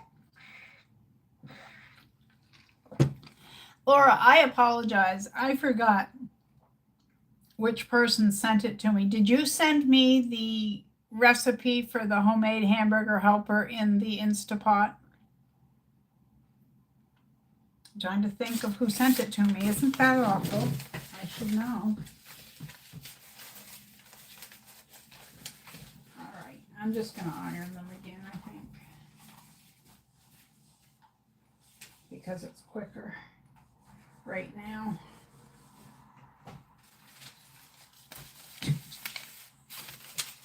So I have 6 of them that have the same number of pieces. And of course, depending on the width of the fabrics, whether they'll all finish at the same time. Some might be shorter and some longer. I'll show them to you as I go.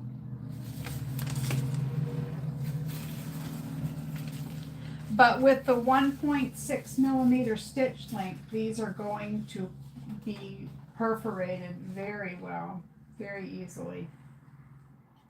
That reminds me when I first started making fabric postcards, which if you weren't here at the beginning, someone had asked about them, so I showed some. It might inspire you to use your scraps for those. But anyway, I made my first 2 fabric postcards, and I thought I did such a great job. But I'll tell you what I did.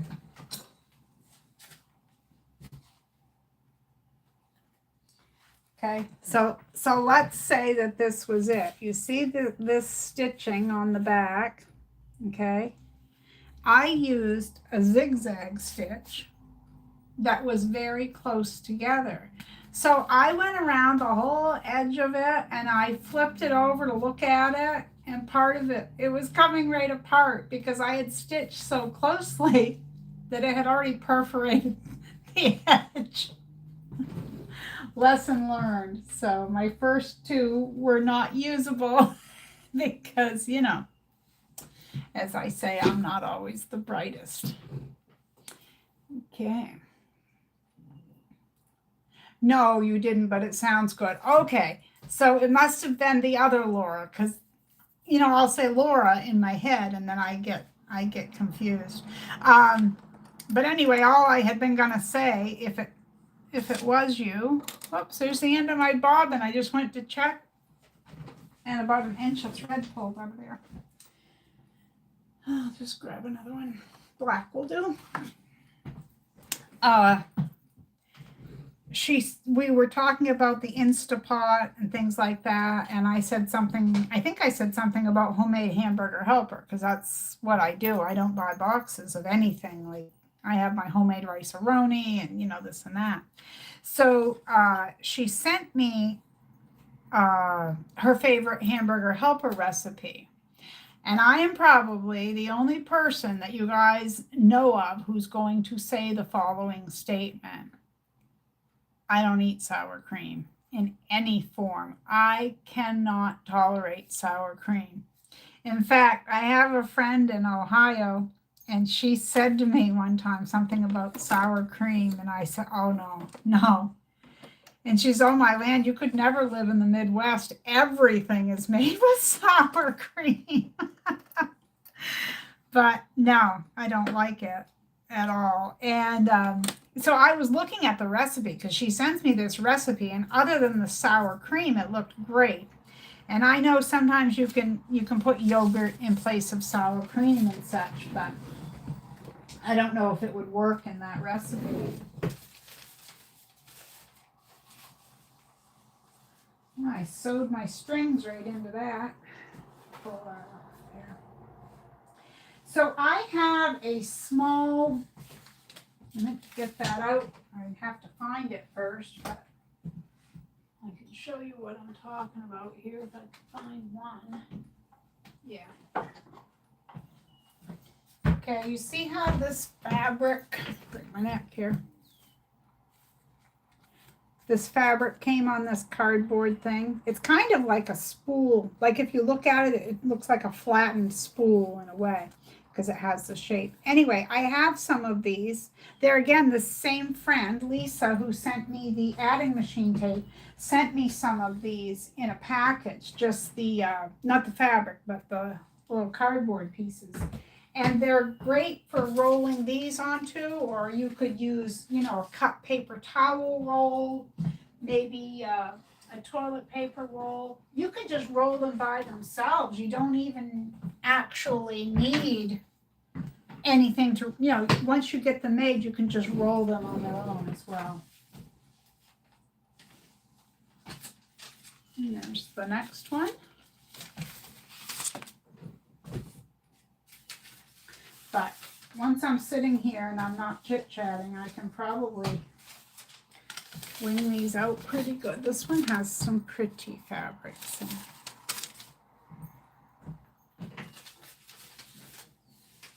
I did not have the best idea when I got dressed this morning, though.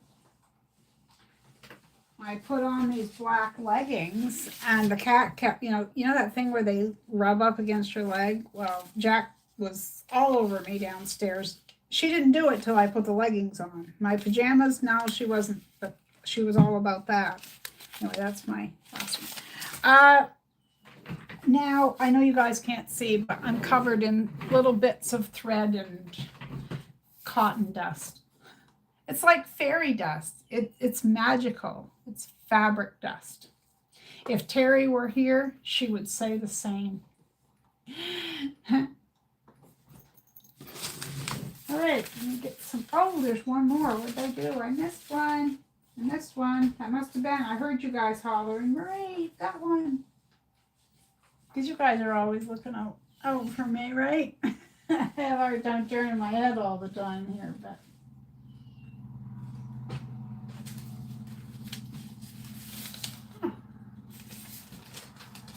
I did make key fobs the other day. My sister, one of my sisters, I should say. I have 3 sisters. One of them had wanted one for her husband, and so I think I showed them on What's Up Wednesday, but I had some that were sports related, New England Patriots, Boston Celtics, things like that.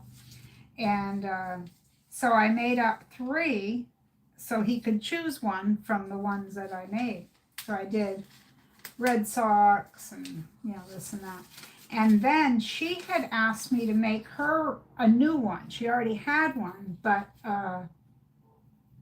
she wanted a new one. So I did.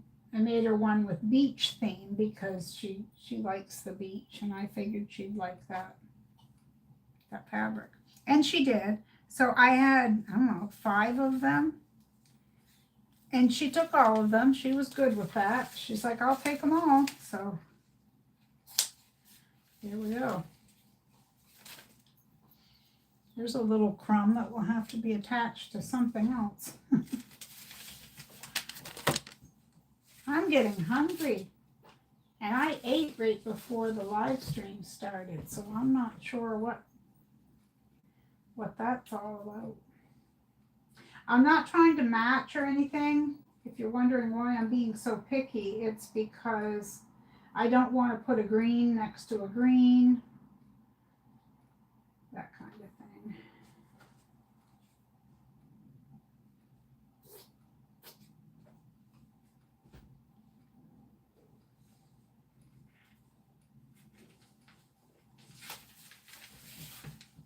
I mean, I definitely won't put one fabric that's the same next to another that's the same. But just trying to vary the width and the look of everything. This one has a seam, so I'm putting it in the middle. The seam is in the middle because I don't want it to bulk up near the edge of that tape at all. Pretty autumn leaf or leaves.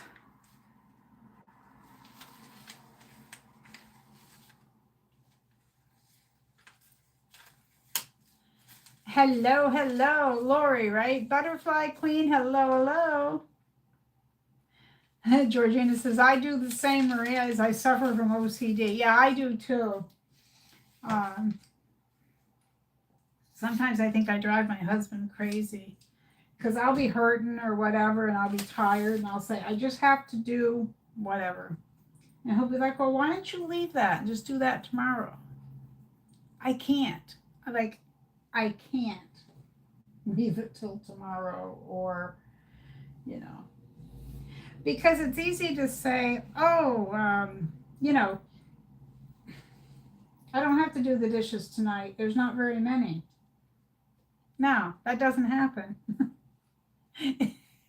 Last night I washed like 6 or 7 pieces of silverware because I would not leave them overnight. And they're all rinsed. They're not hurting anything. But it's just the way I am. What did Popeye say? I am what I am. Hi, Giovanna. Goodness. Yeah, hi. Georgina says, I do the same, Marie, with my husband. Do you have yours doing the laundry like I do? No, really, when he retired, he just kind of took over. It wasn't something we discussed or anything. But he learned as he went, you know, the different things. The only thing that's hard is like he puts stuff in the washer just as it is, where I check the shirts for stains because I'm a slob. I'm always splattering something. And yes, I wear an apron. I even usually wear the apron when I eat. And I say usually because I put a little laundry in today after I had to spray and wash. So I put spray and wash, and then I have this liquid gold, I call it, in the kitchen. Now, actually, it's just watered down dish soap. I put about yay much dish soap in the bottom of the bottle, and the rest of it's water, and I use it for cleaning like eyeglasses. I won't use wipes. You know, those lens cleaners, because I've ruined glasses by scratching them, so I won't do that. But, yeah.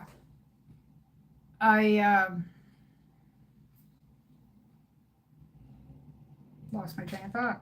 We were talking about laundry, stain remover, and my liquid gold, but I was going someplace. Anyway, I'm not going there now. The path has changed. Oh, that's a pretty butterfly, Giovanna. All right, what color? Oh, orange, you say? Okay. This one has a piece of brown on the side. I'll have to trim it off afterwards. Won't hurt a thing. That's right. Laura told me I could, right, Laura? I thought so. Terry's not here for me to say Terry said it, so someone's got to pick up the slack here.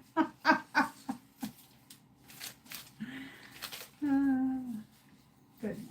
Okay, we'll get some other color on here. How about some pink? I thought so. Oh, there's a good one. I'll just have to trim that triangular part off.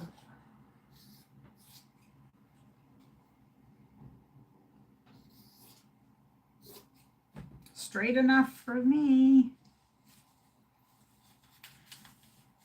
So Giovanna, if you missed it, I'm just sewing on adding machine tape. We started in the center and I put one on each side so that I'm, instead of working from side to side, which seems slow, I figured I'd start from the center and work out.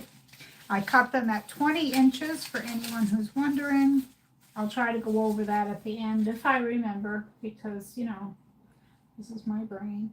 But yeah, I ironed them yesterday while I was chatting with a friend. I just dug out my scraps, ironed them, and sorted them similar sizes together. I figured that would work best. And I have a little rooster. I can't get the whole rooster on there because his head's cut off. I can't help it. I have to be a 1/4 inch over. Poor rooster, he's getting decapitated today. He didn't even know it. He wouldn't have shown up to the party. I need something bright over here. Or light colored or bright colored. Either one would work. Oh, there we go. I love to look at scraps. We have some chickies. There we go. Chickies next to a mermaid. That works okay, right? Of course it does. Yep, you said I could. That's right, Laura. What's that old saying? I'll lie and you swear to it, or you lie and I'll swear to it, or something like that. Not that I lie, but you know, just a funny thing. Funny saying as it goes. Oh, here's some yellow. That's nice and bright. I'll grab that.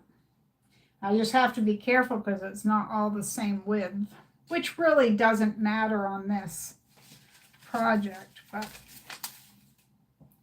because where I'm putting it just 2 1/4 inch, you know, tape, it's not going to be that much of a difference from the width from one to the other. That one's really stringy. I don't know if you can see it, but it's frayed and It's just been handled a lot. It's been in my bin. Oh, I was in my bin, right? If I showed you guys how many scraps I had, you would literally fall over. You would faint and fall over. But anyway, I was going through one container of scraps, and I found some pieces. They were easily close to a quarter yard, if not a quarter of a yard.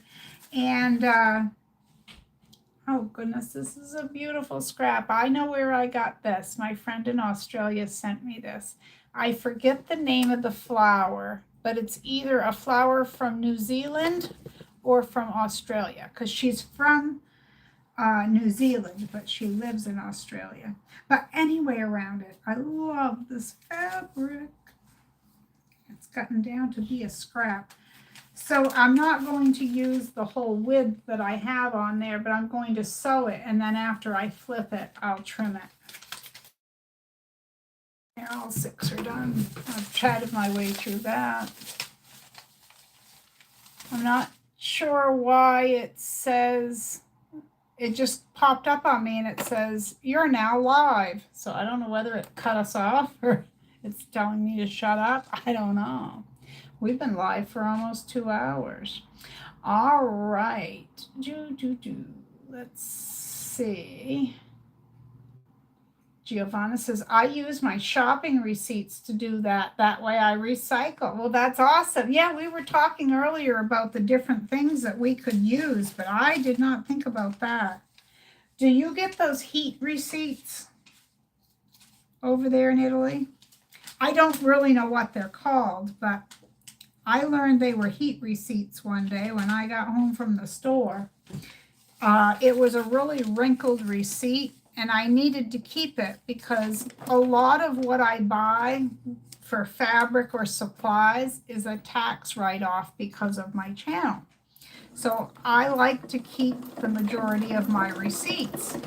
So when I got home, I realized how wrinkled this receipt was. So I had the ironing board right there. I went, shh, the whole thing disappeared.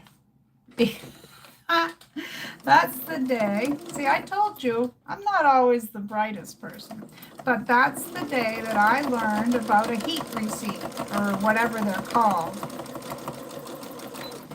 But heat will disappear, the ink will disappear on these. Yes, it's been Marie handled all right, Georgina. Or Giovanna, I thought you were Georgina saying that. If I look at my phone, the print is very, very tiny. Now, Georgina, got Georgina on my brain because I was chatting with her earlier here in the live chat. Giovanna, I believe you're 5 hours ahead of us. Is that correct? It is 10 minutes to 12, 10 minutes to noon right now.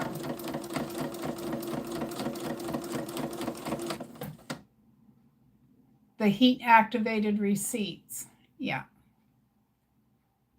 I photocopy them for the guarantee of things I buy. Hey, that's good. 6 hours. Okay, 6 hours. Thank you for that clarification. I appreciate that. I couldn't remember. I think I have 5 on the brain because in England they're 5 hours ahead. Of course, I don't know with the time, like when our time changes, it goes forward an hour in the spring and it goes back an hour in the fall. And I think that that might change sometimes. Not for us, but change the number of hours between the European countries and us.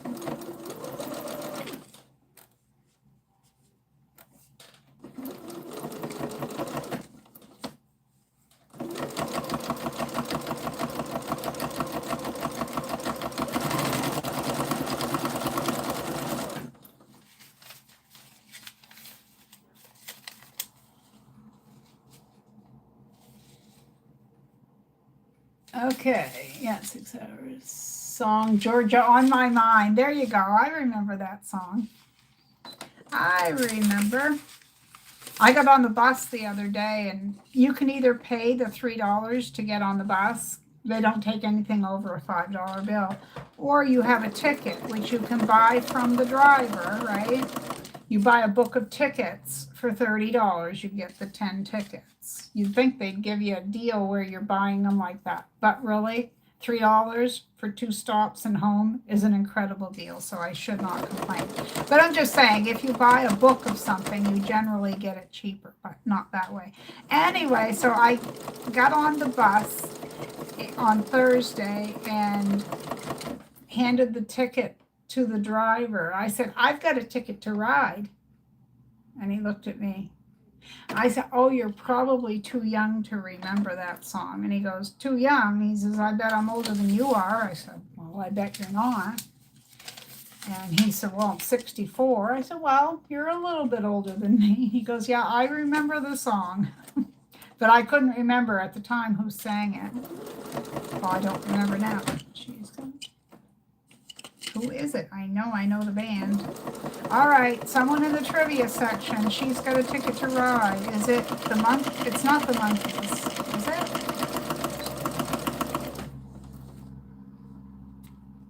it? The Beatles keep coming to mind, but I don't know that it's the Beatles either. Giovanna says, was change time at different times from the USA and Canada. Yeah. She says, in my city, the bus is free till the end of the year. Oh, great. Nancy, thank you. It is the Beatles. Goodness, I should know that, but I didn't. I know the song. Of course, people say, oh, well, how do you know this song or that song? You weren't old enough to whatever. But see, I'm the youngest girl, so all my siblings, my sisters were playing music. Like, I know every Beach Boys song. I mean, they were still popular when I was like 10 or 12 years old, so I heard them on the radio. But besides that fact, like I said, I had older sisters who were listening to music. Remember Bobby Darin? Remember Bobby Sherman? David Cassidy? All them? I heard them all. I remember when my sister, her and I are closest in age. I remember because we shared a room, a bedroom, and she had Peter Frampton poster on the wall before I had ever heard of who he was. And I remember saying to her that I had no idea who he was, and she got the album out and showed me, because she had just bought that Frampton Comes Alive. And I can picture that album cover and basically everything about it. But talk about talent, that guy. Wow.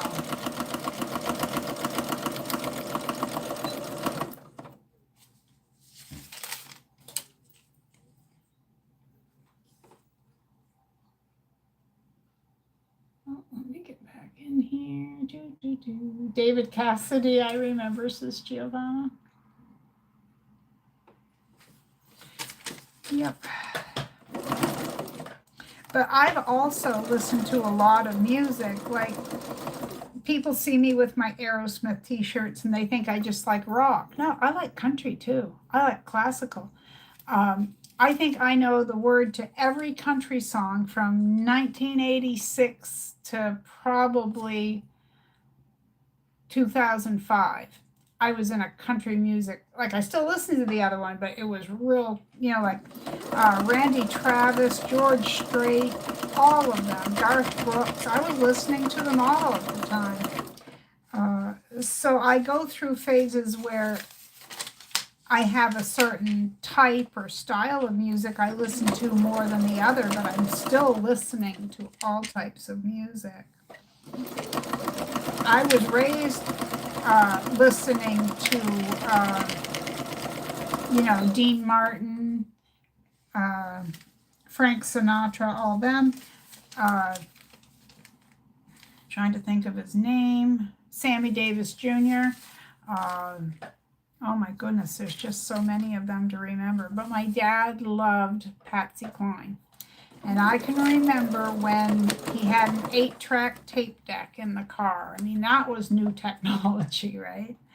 I still love Patsy Cline. Her voice was second to none. I mean, it's amazing. You know, her timbre or whatever you'd call it about her voice, but very, very, very talented and gone so young. Such a horrible accident. You never know, right? There was Charlie Pride back in the, early 70s. I remember Charlie Pride, Willie Nelson.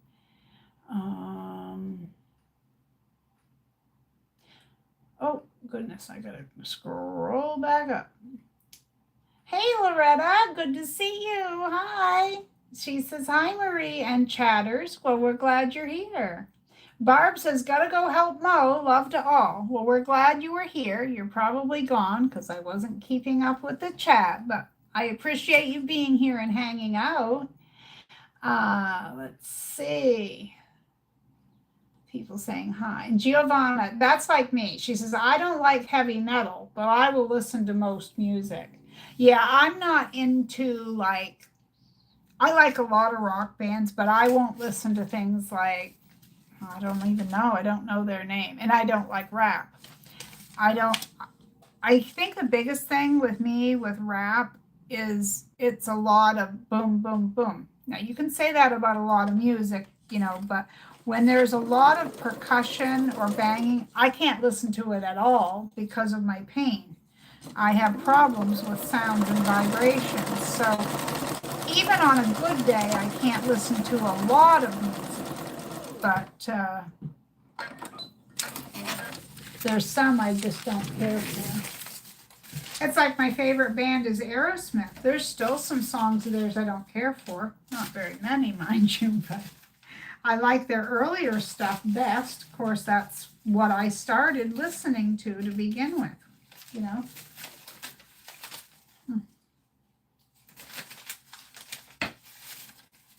And our granddaughter, she's in her 20s. She loves Taylor Swift, loves Taylor Swift. I could not name you a Taylor Swift song.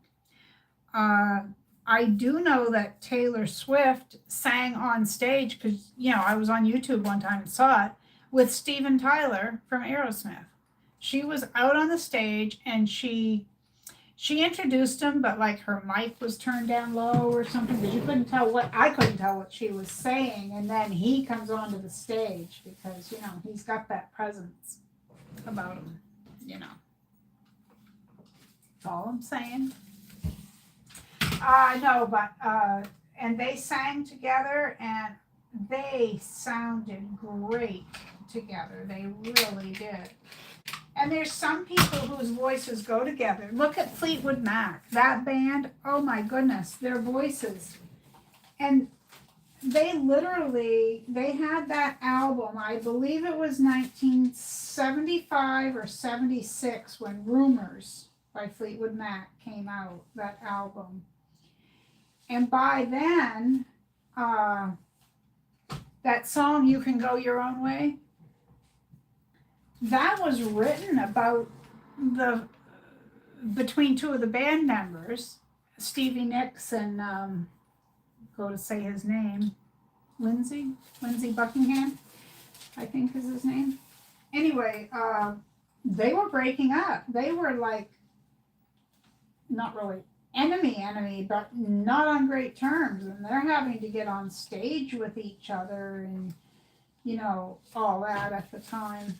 So, the cost of music. I don't know what made me think of that, but I can't imagine touring and, being in that close of proximity with someone that you no longer like, And actually, they were singing this song, Go Your Own Way. I can't remember which one of them wrote it, but they wrote it about their breakup. So there they are, every concert having to sing about their breakup. I can't say as I want to do that. Oh, you guys probably saw, but a friend of mine sent it to me. That's how I found out that Bonnie Raitt died the other day. Um, her voice was wonderful too. Very talented lady. I couldn't carry a tune across a mud puddle in a bucket. I could not. Not at all. All right, let me show you what I have. And then I'll catch up with the chat while I'm putting my next pieces on. But I cut these at 20, and I'm almost to the end of these. So give you a quick go through. Anyway, I know you don't have to see every one of them, but I'm going to get these. I'll look at the chat while I'm getting the next fabrics put on here.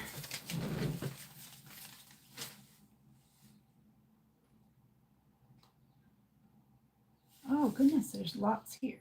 Let me see. I was a Donny Osmond fan. Oh, I remember Donny, and then Donny and Marie. Yeah, he was a cutie. He was a cutie. I think my first crush, as it were, if you call it that, as a little teeny bopper, my crush on someone famous would have been Sean Cassidy. I thought he was a cutie. David was a little older for me because, you know, just the age I was when he became popular. But oh, I went to move it and I can put it back, but I ripped it. I'm bad. I'll have to pin that piece on there until I get a fabric put on there. My mom loved Charlie Pride. She played his albums all day, every day. Yeah, isn't it funny how that will go? Yeah. Nancy says, I love listening to music when I sew, and I love all kinds of music. It just depends on my mood. Every time I hear Aerosmith, I think of you, Marie. I've always enjoyed their music. Aw. Yeah, I mean, I always liked them. Like, I can remember the first time I heard of Aerosmith, not heard their music, but heard of them.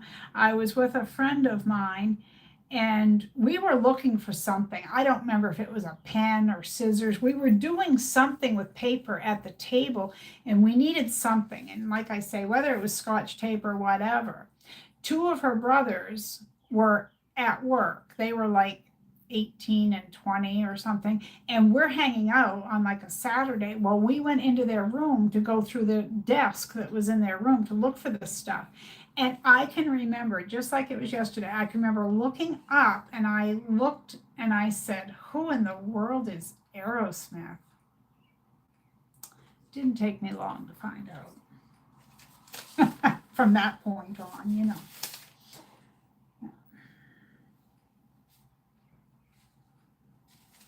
Oh, I have an attached piece next. Already for me.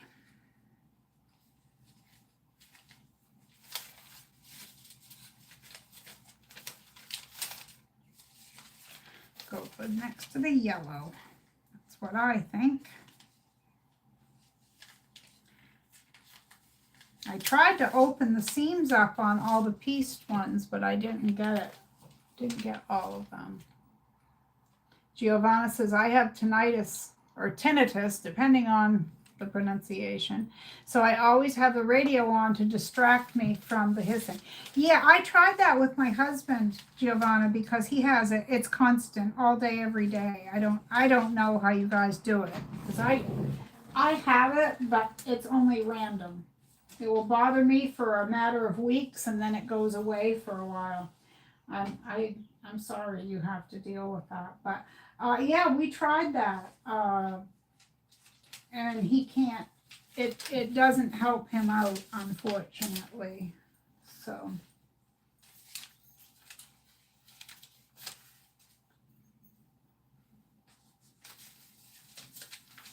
but I'm glad that that works for you. That's a good thing. All right, where did I put my scissors, guys? I see them. Thanks. That was Nancy hollering. They're over there on your left.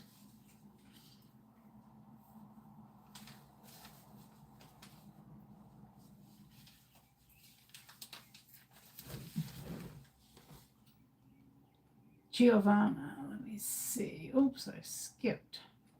I also love Simon and Garfunkel. Yes, absolutely. I agree with that. When the hissing goes to a high pitch. Oh, yeah. Parker Stevenson. I had forgotten about him. I forgot about him. Glue stick on it. Yeah, that's true. Hardy Boys. Yeah, he played in that with Sean Cassidy, right? Yeah. Kathleen, my first crush was Kurt Russell. I was 10, born in 54. Yeah, my husband was born in 55 and I was born in 64. Yeah, Kurt Russell, though, he has always been a good-looking man, always. I saw a picture of him just a couple of weeks ago, actually, and it was talking about how he was a heartthrob or whatever. I remember that very well, in fact. Yeah. And I know I've talked about it often on the What's Up Wednesday, and it isn't music related, but boy, I wish we could go back to the days where, like the Carol Burnett show. I still watch that.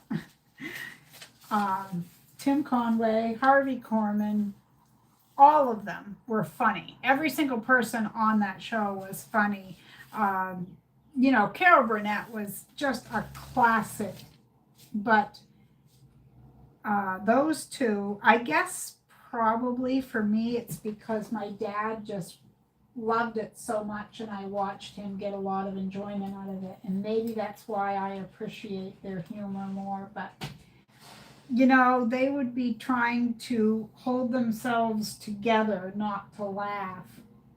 But they couldn't do it because they're, you know, they're just looking at each other and just crack up laughing.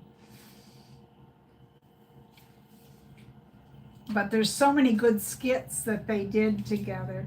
And then I'm trying to think, there was Carol Burnett, but the other woman on the show, she played on Mama's Family. I'm trying to think of her name, and I know it.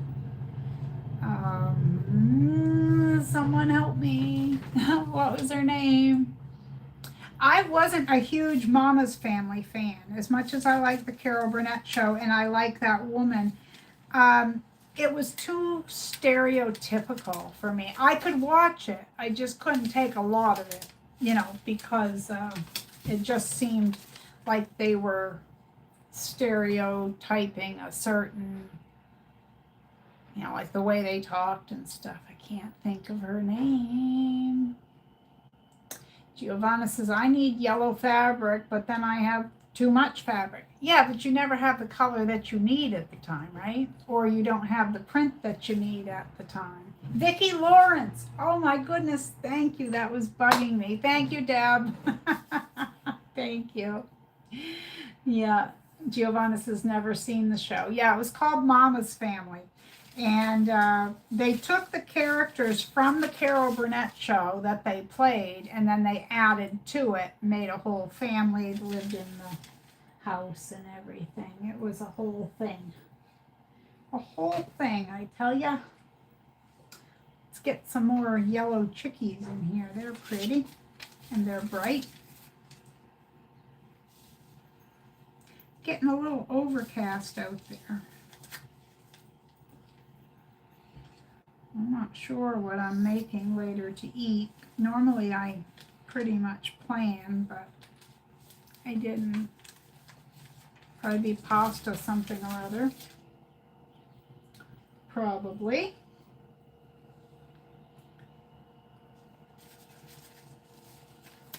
Let me pick on one of you. Giovanna, what are you cooking this weekend? Anything good? And feel free, anyone who wants to tell me what you're cooking this weekend. I would love to hear it.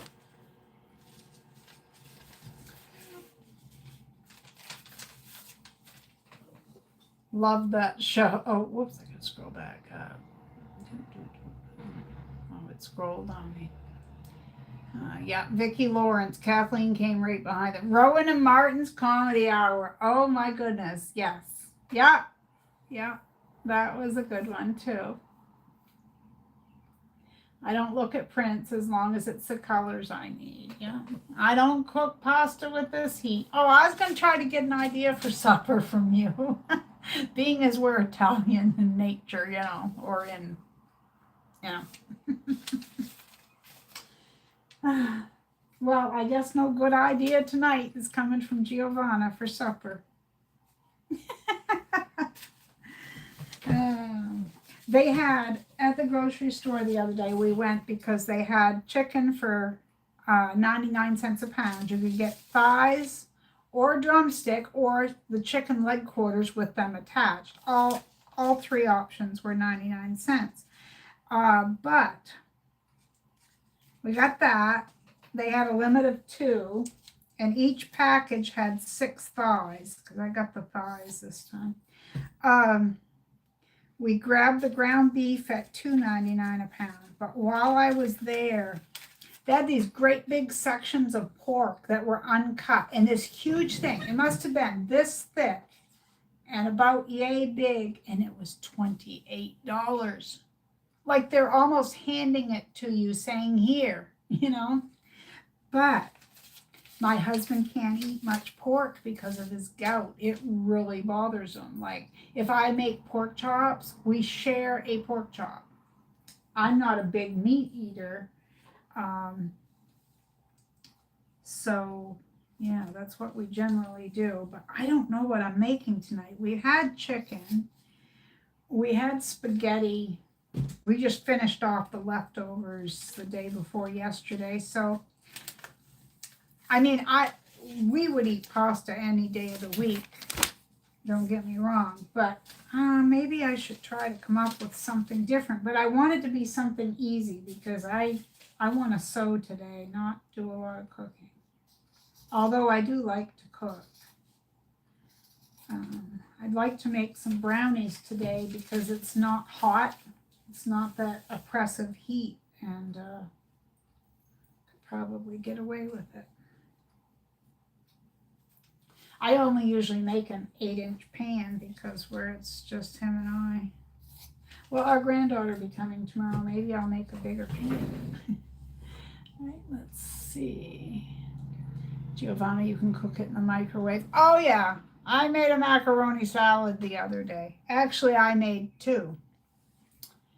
Wasn't it you, Georgina, who was telling me about the microwave and making the macaroni salad in the microwave? Because I have a story to tell. It's always an adventure with me, but the other day, me and my salad, it was a long journey to get there, and there's a story behind it. Mixed salad, mostly with tuna and corn. Giovanna says, Georgia, don't say that to an Italian. It's blasphemy. I kind of figured that, yeah. But she was saying that the other day, and for me, I'm the only one who eats macaroni salad because my husband says macaroni should not be cold at all. He won't, no. So it's just me, so I end up cooking too much. Even when I make just a good faith effort to try to make a little bit, I still make too much. So making it in the microwave for me would be helpful. But did I do that the other day? No, because I figured I could watch myself and not get too much made. Didn't happen. All right, let me catch up on the chat really quick. Pasta salad. Nancy says, I'm going to make a macaroni salad after the live. I like having something cool to eat in the summer. Also hoping to go to my favorite farm stand to get some fresh fruit. Yeah, we haven't been buying any fruit. I suppose a farm stand would probably be the best place to buy it these days, but we haven't bought anything in the grocery store for a few weeks now at this point. I'm really missing it. I wanted bananas and watermelon and grapes, but with all this stuff going on right now, I just can't take a chance, and I can't get out to the farm stands. You know, we don't have a car, so that makes it hard that way. to get to the farmer's market or wherever. But that's some scary stuff with all these cases, and they're linking it to the fruits and vegetables.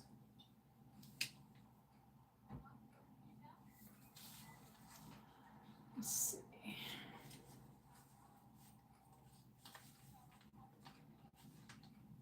Georgina says, sorry, but I do it. Scottish Indian, raised by a limey. You're so funny.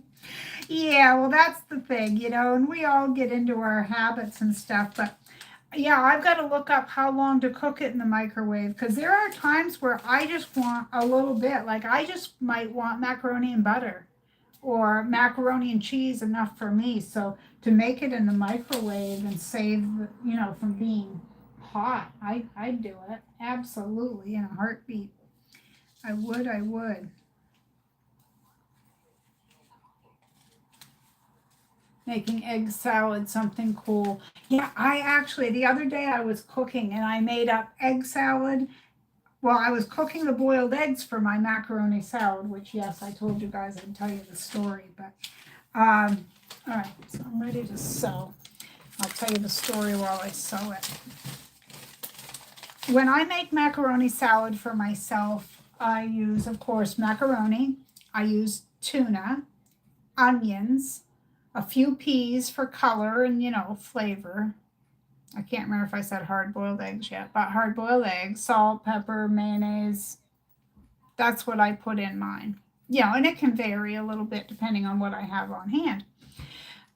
Like I said, I'm the only one eating it. My husband doesn't like cold pasta. So I was out on Thursday, and, you know, it's warm.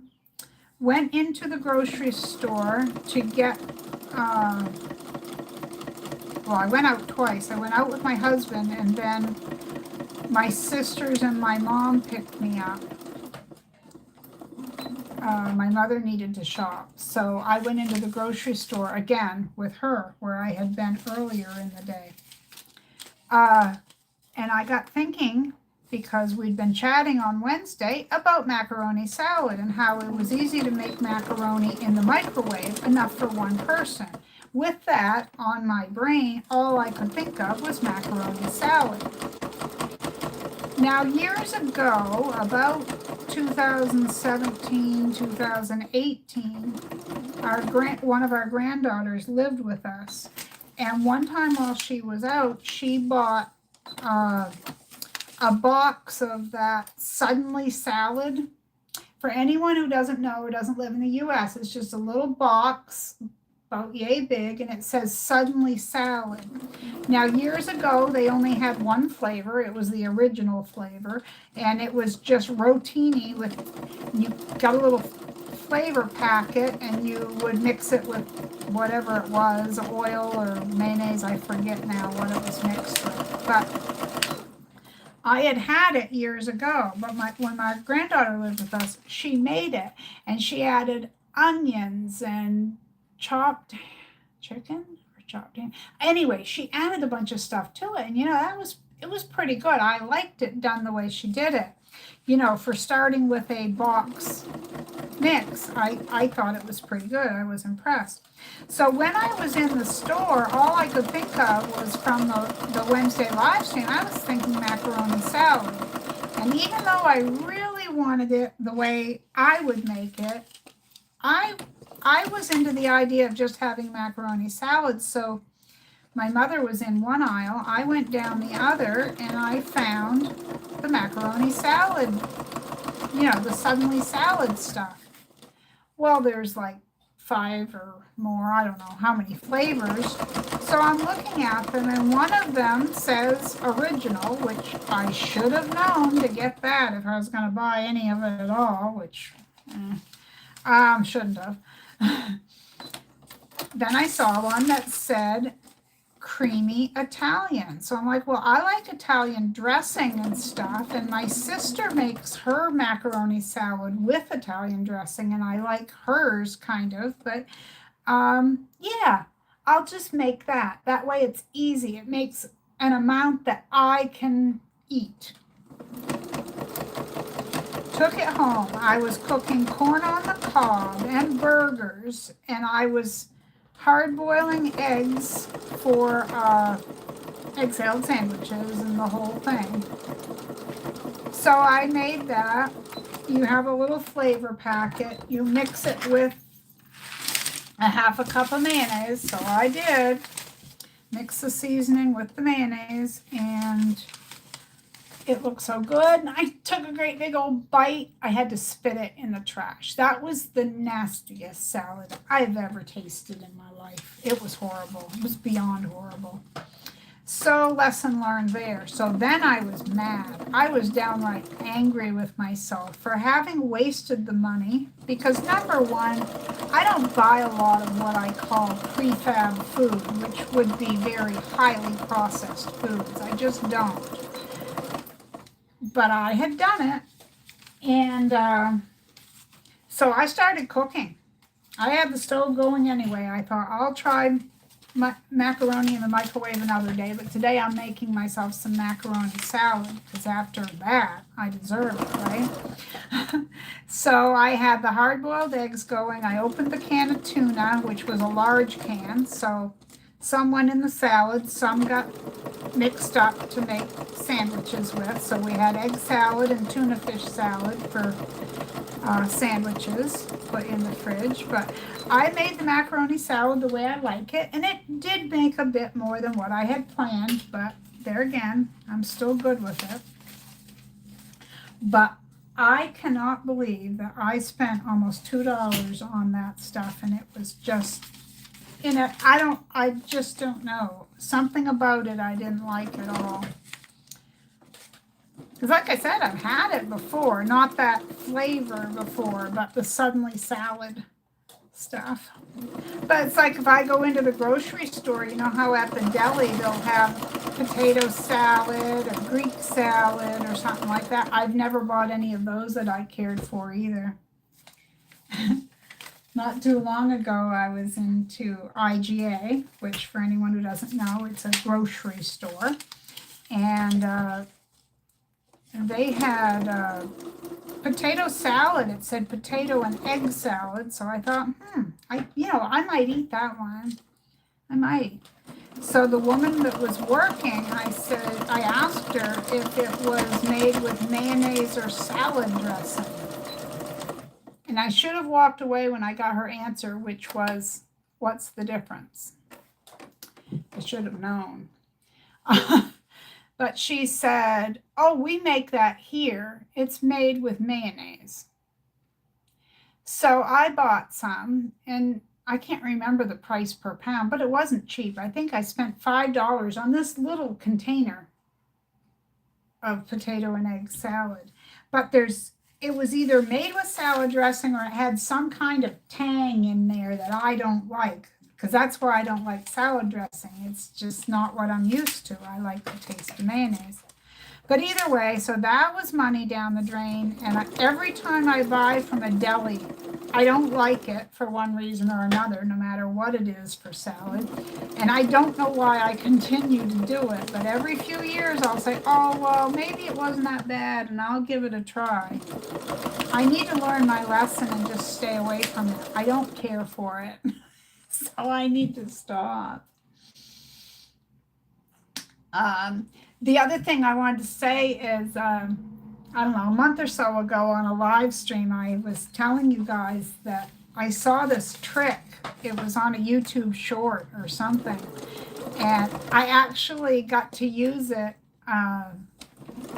twice now, and it works. It's a really good trick. But now I just simply like it, so I add it. But I made tuna up, and I, plopped some mayonnaise in there. I had too much.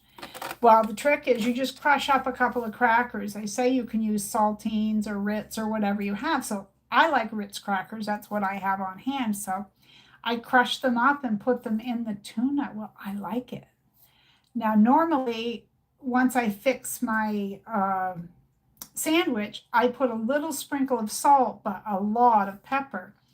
I don't do that when I mix it up.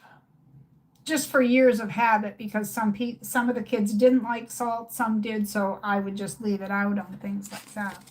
Anyway, now I like it, so I find myself crushing the Ritz crackers and putting it into the egg salad and the tuna salad. It gives it just a little bit different of a flavor, and I love it. And all it was a trick for if you get too much mayonnaise, the cracker crumbs will help absorb the extra mayonnaise or salad dressing or whatever you're using. But yeah, all right. Let's see. Wondered how you made out. Yeah, it was not a pretty sight, Georgina, how I made out with that salad. I have salad now that I like, but I'll never eat all that I made. But I learned my lesson on the suddenly salad, or at least until next time I did. No, I don't think I'll ever buy it again. Doris says, here it's leftover chop suey from yesterday. Yeah, we just finished up the spaghetti from the other day. Yeah, that was a whole other thing. I let that sauce simmer all day, as I do. I started very early in the morning, and it was simmering all day. And I went to cook the pasta, and I didn't have any spaghetti. I had a partial box, about 1/4 pound, so that wasn't enough. So I went to the cupboard to see what I had for other pasta shapes. So I ended up making it with rotini. And so it's not chop suey because I make it different if it's chop suey versus spaghetti sauce. And so the whole time we were eating it, it tastes like spaghetti but looks like chop suey. But yeah, we ate a lot of that till that was gone. So I understand the leftovers there, Doris. Giovanna says macaroni with cooking cream and cooked ham is yummy. Huh. Do you make like a white sauce with the cream, or, you know, is it like a, how I gotta say it? I can't think of anything today. There's chicken and pasta and a white sauce, and I can't think of the name of the dish. Anyway, I think I know what you're talking about. Or similar. Emily says, I'll be making egg salad for lunch, something cool since it's hot outside. Yeah, it seems like we're all thinking the same thing. Nancy says, egg salad sounds good. I haven't made that in a while. I made chicken salad a couple of days ago. It was yummy. I have some canned chicken too, which I don't need to make up now because I have I didn't make up a whole lot, but a little bit of egg salad and a little bit of tuna. But yeah, chicken salad does sound good. I have the big cans of chicken, they're about that tall, about that big. So when I open those, I use half for sandwiches and then I use half somewhere else, for something else. I use only oil, no mayonnaise. Oh, there's certain things I have to have my mayo. But isn't that funny? We all get our own little things that we like. Georgina, cup of macaroni to 2 cups of water, 5 minutes at a time, stirring and check until done. Thank you. Appreciate that. Oh, Giovanna might try it. Yeah, I know. I mean, we always joke like, I don't break my spaghetti. I'm like, it's an Italian thing. We don't break our pasta. There's always those little jokes, but in all reality, there's always more than one way to do things. And yeah, I'll try it in the microwave because I don't want to heat up the kitchen. And if it's just something simple, I can try that. Thank you. You just add the cold cream and the ham diced into the cooked pasta. Oh, yummy. Okay, I'll try it. Is it heavy cream? We have half and half, which is kind of like half milk, half cream, if you were to mix them, which isn't how they make it. But then there's heavy whipping cream, which would be for whipping. And I make a Oh, what is the name of that? I was just trying to think of the name of it.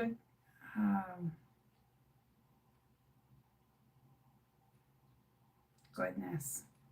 They even sell the jarred sauce. It's white sauce, and I can't think of the name of it. It's cream and parmesan and garlic and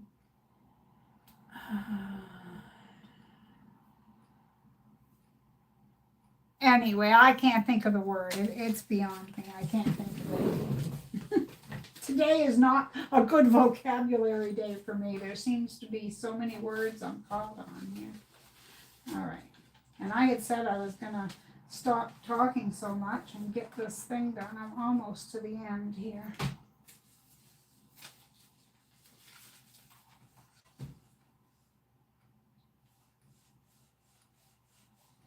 Trying to think of that word. I don't know why I can't come up with the name of it. I've made it a million times. Alfredo. Thank you so much, Doris. Chicken Alfredo. I was thinking when Giovanna, when you first said that about the cream and the ham, that possibly you were talking about an Alfredo sauce. Thank you very much. Oh my goodness. Okay, I gotta scroll back up. Hi, Tina Parker. Is this your first time here on a live stream? And Doris says, I know she means macaroni and cheese, easy on the cheese, and add cubed thick slices of cooked ham. And Georgina said, you're welcome, Marie. Yeah, Doris, that sounds good. My husband can't eat a lot of pork products, but he loves ham. I like pork chops, and I'll tolerate bacon occasionally, but I used to eat ham as a kid, even a young adult, but I can't eat ham anymore. It's like I can't stomach it. I chew it, and then it's almost like I don't want to swallow the food. I don't know what it is about that. It's so weird how our tastes change. Giovanna says, I do break up my spaghetti. Isn't that funny? Heavy cream, not for whipping. Okay, I don't know what our equivalent would be then, because we have half and half, and then the next thickest one is called whipping cream or heavy cream. They're both the same thing. Simple cream. Yeah, I'm not sure what our equivalent would be. Yeah, Alfredo sauce. Linda said it too. Yeah. Thank you, and Nancy did. Okay, Tina, I have this silly thing that I started a few years ago because I'm just silly, but I always wanted to welcome people in, and I'm like, I'm not going to get up and dance for you, but I'll do a chair dance and say, welcome to the live stream. So welcome, Tina. We're glad that you're here. I don't know if you are subscribed to my channel or what, but I'm glad you're here. If you wanted to check out, I have a whole bunch of tutorials. I've been ill over the past year, so the tutorials have been very few and far between, but there's a whole bunch on my channel of playlists, and I do a live stream every Wednesday called What's Up Wednesday, where anyone in the continental United States gets a chance to win a fabric prize from myfabricaddiction.com. She gives one each time I have a live stream, so depending on whether you want to get in on that, I do that at Wednesdays, noon Eastern time. But we are happy to have you here. Welcome. Giovanna says Alfredo sauce is from the U.S., not Italian. Yeah, I know. I'm just saying I thought that what you were describing sounded similar where you were using cream. I thought maybe you were making similar to an Alfredo sauce, but then I couldn't come up with the word. So I was going down every avenue trying to get my brain to cooperate. Yes, but welcome in, welcome in. Yeah, I was in the grocery store the other day. Now I've seen it before, but I think the same thing every time I see it. And this is not to cast shade on anyone who uses it, but as I said, I don't use a lot of prefab foods like boxed goods or pre-made sauces, or I don't use gravy mixes or any of that stuff. But I was noticing how many different varieties of Alfredo sauce there are on the market. Now, I'm sure some of them are good. Of course they must be, or they wouldn't be on the shelves. But for me, even on a day where I don't feel like cooking because I don't feel good, Alfredo sauce is made like that. Like, it's the simplest thing in the world to make. So when I saw that the other day, I was thinking, I guess it would be a convenience food, you know. Someone working all day, come home, you want to feed the hubby and the kids or something like that, you know. But I couldn't wrap my brain around it, and I almost wanted to buy one just to try, but I didn't. I didn't because, kind of like with the suddenly salad, probably along the same lines, you know, didn't want to know. Thank you everyone for welcoming Tina in. Yeah, sure I do, she says. Yeah. Okay. Oh, Kathleen, that must be a Maine thing. She says, I use evaporated milk for my fish chowder. Oh, hi, Gisela. Hey, we haven't seen you in a little bit. Good to see you. Glad you're here. I've been going for 2 hours and 40 minutes, and I'm not stopping till I'm done. I'm almost done, but I have a little bit on each end here. Or actually, I might stop before the end simply because I'm so hungry. I need to eat pretty soon. I'm just attaching fabrics on each end. I keep putting my scissors down in a different place.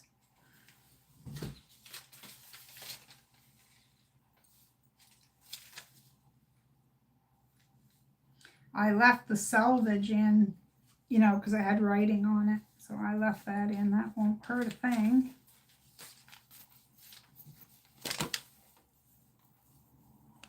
Also, hubby will need to eat. Yeah, and I don't know if I told you guys, but like, he was diagnosed with diabetes 2 years ago, December. And they put him on like the metformin and stuff. And he did really well. His numbers came down. Because his A1C was 13 or 14.7 when he was first tested. They actually sent him immediately to the emergency room. But either way around it, he's not even on any medications for diabetes anymore. It's completely controlled by his diet. He's done so well. So well. And we just, you know, we cut the carbs. That's what we did. We cut the carbs.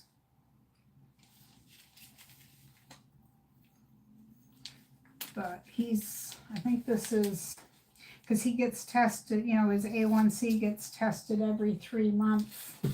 And he's had 2 tests now that have come out great. So, you know, that's really good. And it's not easy. You know, I've seen that. I went to school with a girl who was diabetic from a very early age, and I saw how she had to eat in order to, you know, control her diabetes. So I know it's not always easy because you want to have what other people are having, and, you know, so on, so goes. But I can't imagine wanting to have something and not being able to have it. Well, actually, I can a little bit because there's foods I can't have, but you know what I mean. All right, what color do I want, you guys? Whole wheat pasta. Yeah, but he won't eat it. He won't eat it. He's funny. But there again, we all like what we like, but yeah, he won't eat cold pasta like macaroni salad because he says pasta's supposed to be hot. And I tried whole wheat pasta. I've tried whole wheat bread or multigrain bread, which I love. You know, it's white bread, white pasta. Cute. Cute, cute. Yeah, see, I have some of these little scraps that I'll piece together when I'm not on a live, and then I can sew them onto the next thing. This pretty blue that I have a strip of, I'm going to put this next. I love this. Look at that pretty fabric.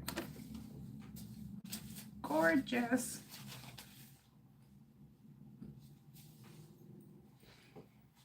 Yeah, I don't know what I'm cooking when I get down there, but it's going to be something quick. We had sandwiches last night, which we'll probably have, you know, a little later on, but I don't want to have them again just yet. It would be a bit soon.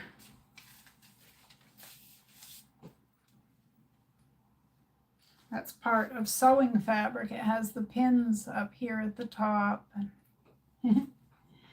Okay, whole wheat pasta would be good for him. It would be. Yeah, Giselle says the same for me. Find my mouse. I buried it. Didn't mean to.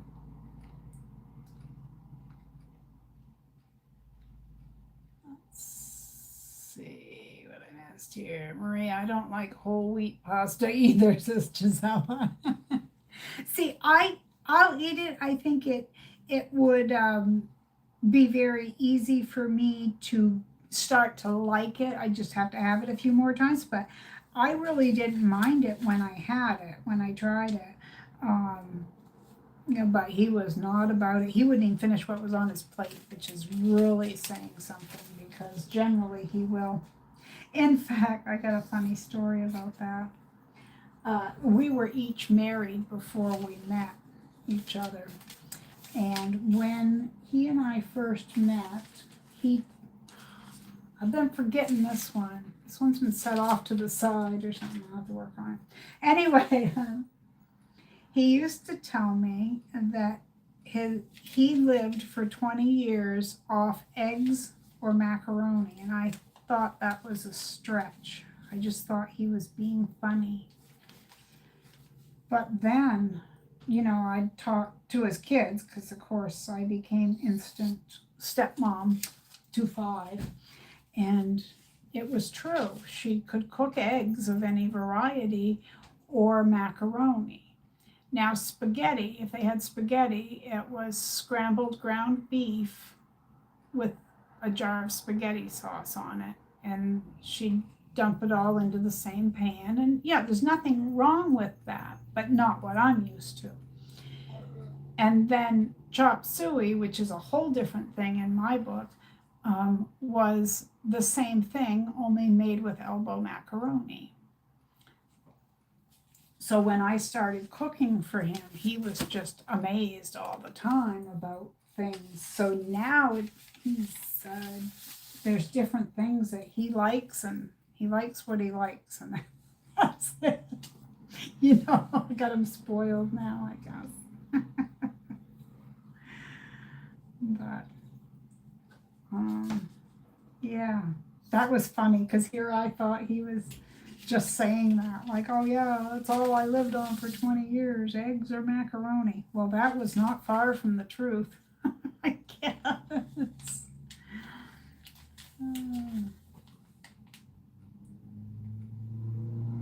Giovanna says, I am blessed with pretty good health, just a little high cholesterol, not too high cholesterol to take medication. Oh, well, that's good. Oh, thank you. I think it's pretty too. Yeah. It stays al dente, which I don't like. Yeah, I'm the same way. I've been asked before, you know, you're of Italian descent. Do you like your pasta al dente? No, actually I don't. I want my pasta cooked. Which, if I remember correctly, it means to the bite, right? Al dente means to the bite. I was talking about my grandfather, actually just yesterday when I was chatting with a friend of mine. And I said he came over from Italy when he was 12 years old. He came over on a ship all by himself. He got to Ellis Island, and he went from there. Oh goodness, I gotta find a piece of fabric here that's a different color. Trying to think of the state he went to here. I've always known it. Anyway, he went to live with an aunt, and she was like some 300-400 miles away from where he got off the ship. And, you know, it's like 1920. There weren't a lot of cars, you know, but he made his way, 12 years old, to his aunt's house, and he went to work immediately. No more school, no more anything. But like I was saying to my friend, so many people did this, and they never again saw their family. He was lucky enough that when he and my grandmother, by the time I don't know how old they were when they started going to Italy, but they did go for trips, so he was able to see his family again. But how many people traveled, you know, for a new life and everything? And, you know, there wasn't any phones, as we know. There wasn't the internet. There wasn't anything. And at least now, if you move away from your family, you can video chat, you can call them on the phone, you can do all these things that no other generation before us has ever been able to do. So I get like that. I get thinking of all those little things.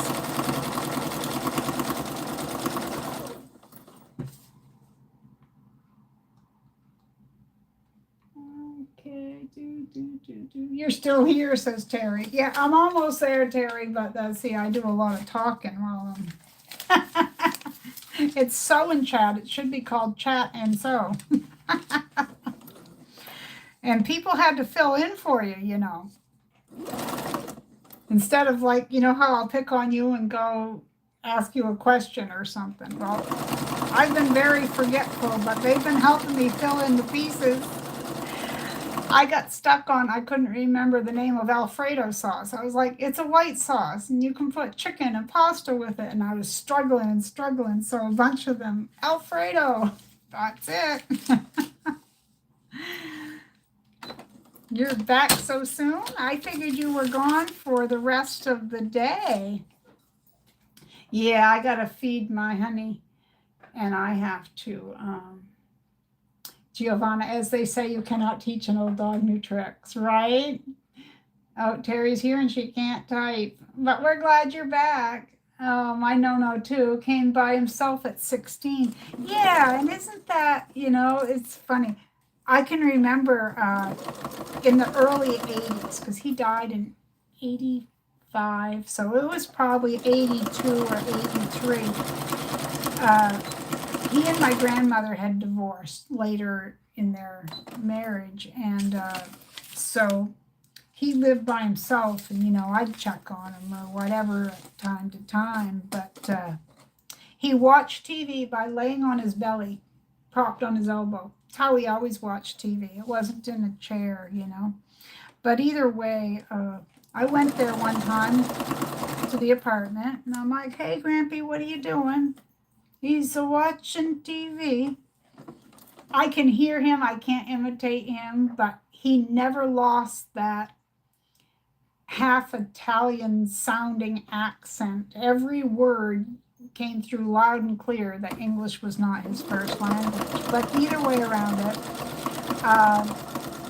he was watching TV, and I'm like, that's a Spanish station, Grampy. Why are you watching that? He says, close enough, close enough.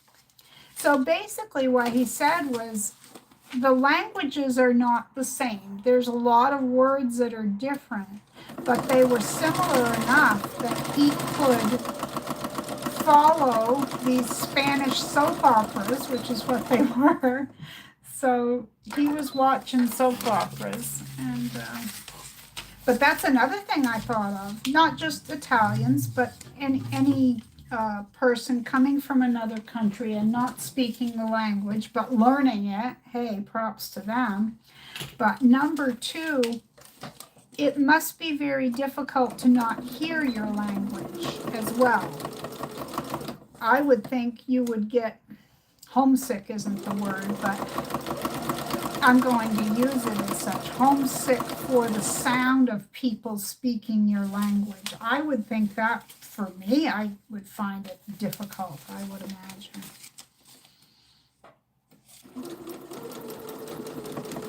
I can remember going to my grandparents for like a Sunday meal, and oh my land, they could cook, the two of them, my land. But the pasta sauces were out of this world good. Crazy good. I mean, Grampy could cook, but Nana could too. They were Grampy and Nana.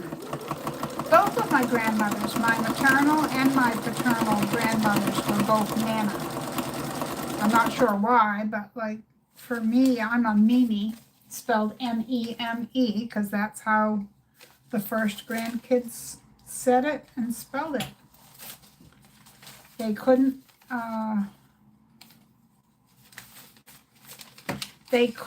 say Grammy, so they got the end of it, the me, and they doubled it, me.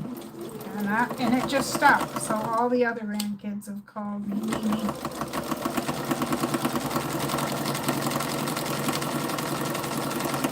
Yeah, Terry, I was telling them, I know you missed it, but I had a, oops, I didn't get ones on here. I had a macaroni salad incident, we're going to call it, on Thursday. It was not pretty, and I was not a happy camper.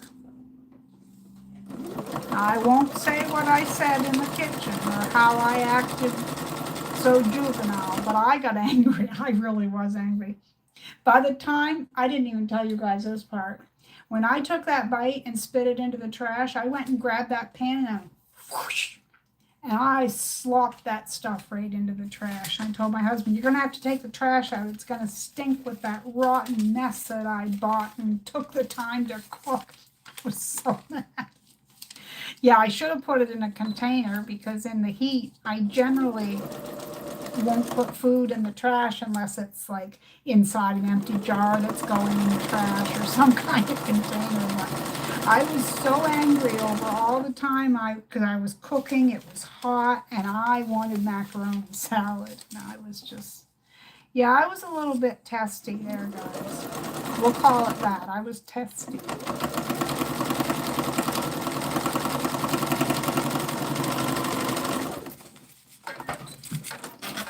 Cut these apart. Some of them won't need any more pieces, but a few of them will.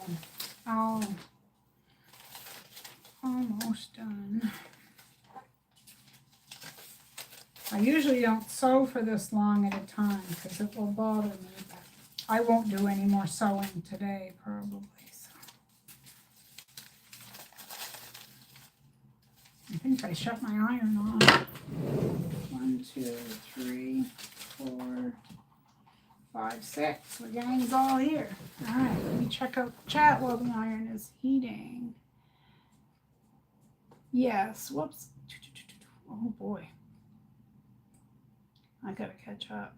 I'll read down through it here. Yes, just cooked when I cook pasta for my daughter. She likes it al dente, so I cook mine a bit more, not much. Yeah. My mom was a war bride, says Georgina. Yeah. I like it al dente, just borderline. I like the bite. Yeah, we were just talking about that. My father went to Kenya after the war to find a job. Terry says, my Nani came here from the same town a couple of years later and they married here. Aww, love story. It makes your heart go, does mine. I'm a romantic sap. Gisela says, my grandfather emigrated to Canada. Well, there. From where, Gisela? If you don't mind me asking. Terry says, my friend had a bad backache. Both my friends have Parkinson's. Aw, she had to go, so we called it done for today. Yeah, she probably hung in there as long as she could, huh, Terry? Well, it's good you got to see them anyway, but, you know, because at least it's worth a try, right? Giovanna says, haha, love that. Okay, I know what you mean. Terry says you can understand Spanish for that reason. And Giovanna says Spanish and Italian is very similar. Yeah. And Terry said to Gisela, good to see her. Yes, that's what I said. We don't always see her very often. It's great to see her, isn't it? But she has to go. Dinner's ready. You take care, Gisela. I'm sorry if I already missed her by not catching up. Terry says, I miss hearing Italian spoken, but I have a congregation of Italian friends who I get to hear weekly. Oh, that's sweet. That's very sweet. Giovanna says, I hear how it feels when I came to Italy, no one spoke English, and I had to learn Italian quickly. Oh, my land. And I did it in 2 weeks. I could understand and got myself understood. I was just thinking about that the other day. I was thinking about how, like, no matter what country someone comes from, I think, they've got it over me because I don't speak a second language. I know a few words from languages, but I couldn't speak it, and I don't know how people do that, Like, let's say they come from Mexico. They learn it because they have to, and I get that part in a way, but I don't know if I could do it.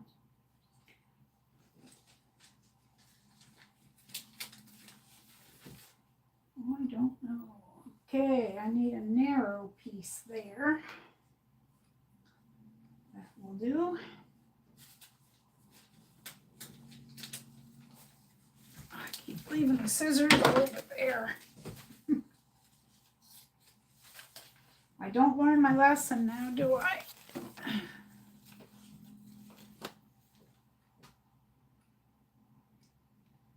Georgina says, Mom was, scrolled on me, all right. Mom was British. When her family came to visit, it would only be an hour, and then you couldn't understand a word anyone was saying. Terry, elbow macaroni salad or pasta salad? I'm not quite sure what you mean, sweetheart. I'm sorry. I love to listen, says Georgina. Yeah, Terry said to Giovanna that had to be hard. Yeah, absolutely. Terry, my mom didn't learn English until she went to school, so she learned English in school. Oh, my land. But kids do learn quicker than adults do. Of course, I think it's just human nature. When you're younger, you can absorb more, or you learn quicker than you do at any other time in your life. That's what they say anyway. I don't want to repeat a fabric in the same strip, but I need something kind of wide here. Terry, remember this fabric? The Gypsy by, oh my goodness, I go to say her name. It's been a day. I go to say the name of something I can't remember. I joke and say, I think I've had a stroke, but that's nothing to joke about. No, I really, my whole day has been trying to remember what this is or that is, or I'll get it one of these days. This one's pretty and bright. I'll use this one next. Yeah, I'll probably go downstairs and my husband will be slumped in the chair, passed out from hunger. No, I'm just joking.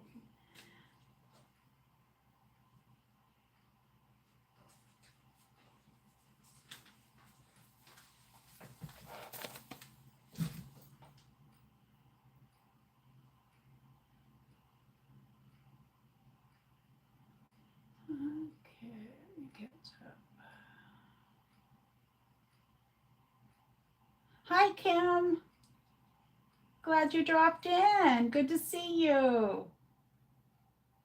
I'm towards the end here, finally, because I've been on here since 10 a.m., been 3 hours. My paternal grandmother learned English and she spoke to the grandchildren in English. My nana, mom's side, only learned enough English to get by. Yeah. Giovanna, Terry, I was with my uncle. He didn't speak English. And me, no Italian. It was a blast. Hi, Julie. Julie B. I have a sister named Julie. I've had a Deborah here today, which I have a sister named Deborah, and I had a Julie. I have a sister named Julie. Terry says, Marie, what kind of salad did you throw out? It was the suddenly salad called creamy Italian. Don't ever. Just don't. Even when my spidey senses were telling me not to, I still did, and I should have listened to my spidey senses. Isn't that what Spider-Man used to say? Spidey senses? Oh, my nose has been itchy all day for some reason. When I get near the iron, my nose itches. Yeah, it was disgusting. You have this little packet and you mix it with a half a cup of mayonnaise, and then I had the pasta all rinsed, and I had rinsed it enough that it didn't have any heat to it anymore. So I mixed the packet up with the mayonnaise, the seasoning packet with the mayonnaise, and I was thinking it wouldn't be like homemade, but I figured it would be edible, but it was not. And like I said to them, I'm not casting shade on anyone who likes it, but it was not what I was expecting it to taste like, and it went from my mouth to the trash, and then I picked up the pan and chucked it. There was a little bit more in between there, but I'll not enlighten you guys further.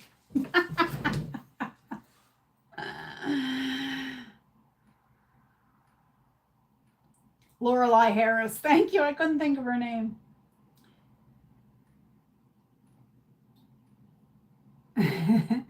Giovanna, I did speak 2 languages, English and Swahili, which is a mix between Bantu and Arabic. So I was able to pick up languages quickly.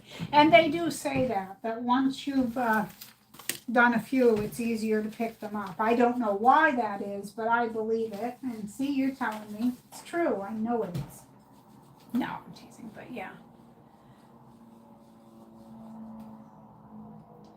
Should have listened to your spidey senses. Yeah, I probably should have, because by that point I was tired, because that was at the beginning of haven't been able to sleep at night.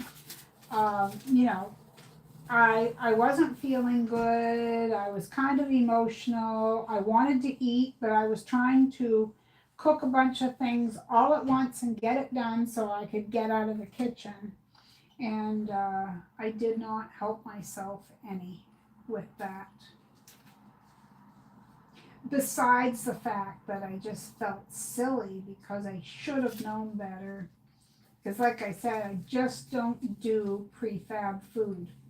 I don't care for it. I know this, so I shouldn't have bought it to begin with. Oops. Oh well, it is what it is, right? All right, I have some. Oh, look at that. That was cut and it says Tula Pink, perfectly centered on the edge of that. I'll save that part for like a postcard.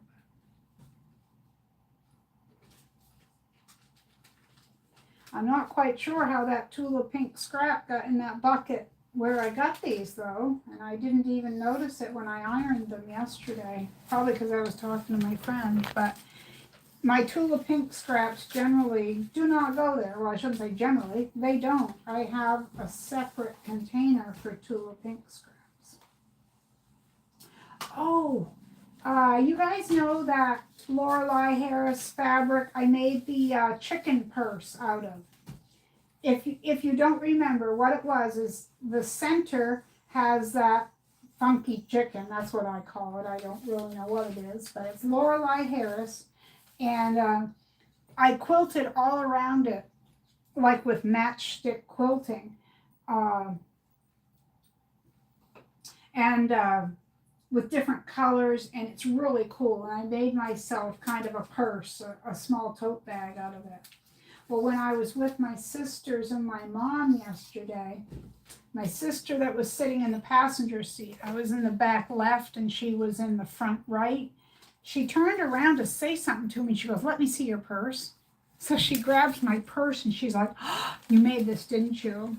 And my mother said, "Well, of course she did," or something like that. So we were laughing. And she said, "Could you make another one of these? Like maybe not exactly the same, but another one?" And I'm like, "Sure." Well, the thing is her daughter-in-law raises chickens. And I guess she takes pictures of them and posts them on her Facebook page. And she buys like dresses and stuff for her chickens. And her chickens will come running when they see her. So my sister said, "If you'll make one, for Stacy for Christmas." And I said, "Sure, I can do that." So I guess I get to make another one. But I do like making tote bags and purses and such. So it's not like it will be difficult. Plus I have until Christmas time to get it done.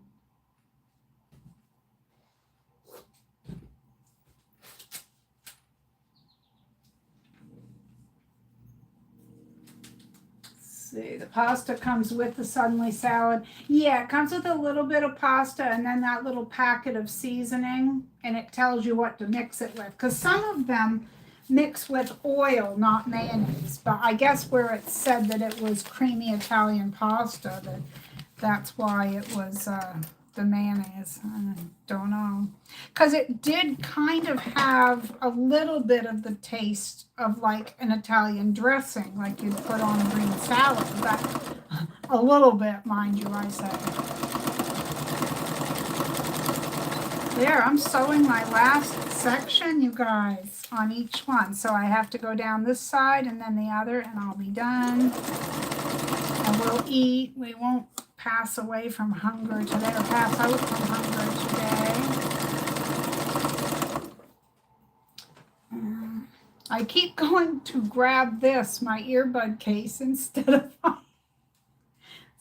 my mouse. You most probably used very colorful language while throwing out the pasta.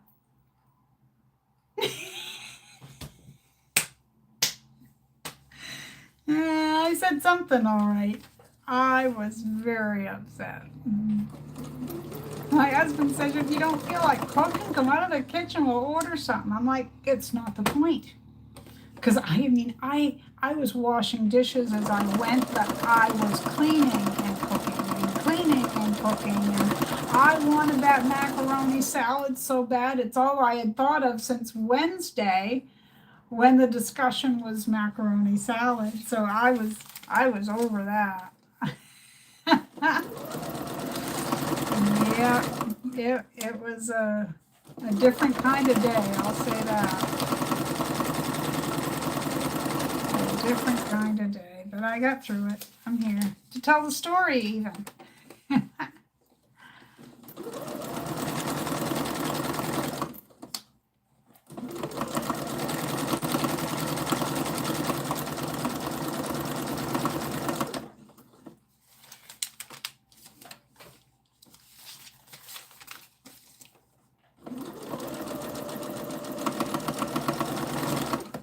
I need to figure out how to have a second camera, so it can show the sewing or whatever I happen to be doing. And I know I couldn't do it through my phone stream here, because you have to use the double phone or camera. You have to use OBS Studio or one of those similar to that. There's other programs you can use, but I don't know enough about how to stream with OBS anymore, which is what I always used for my live streams, but something about the bit rate was never matching my internet speed, and no matter how many YouTube videos or web pages I read, nothing would fix my issue. And you guys, anyone who has watched me for any amount of time knows this just wasn't random. This was happening a lot. My videos were glitching on the live streams. I mean, we tried everything that requires internet was shut off before my live streams so that nothing would like use up the Wi-Fi or something, but it didn't matter what we did. It just wasn't going to work. Oh, I've already sewn. I was going to double sew it there. Guess I'm already at the end of that one.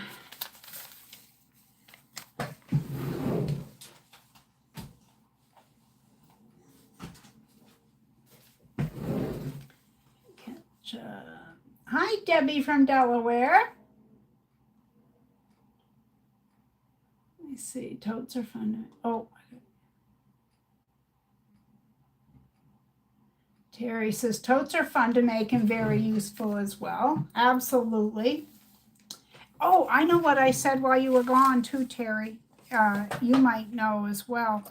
I was saying that I have a lot of quilt blocks from swapping them, and mostly they're either crumb blocks or crazy blocks.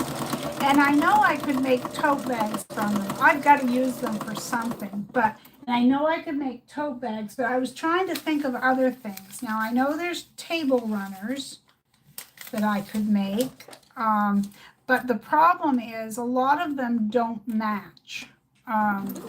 Or they're done by people whose styles were so different that they almost clash.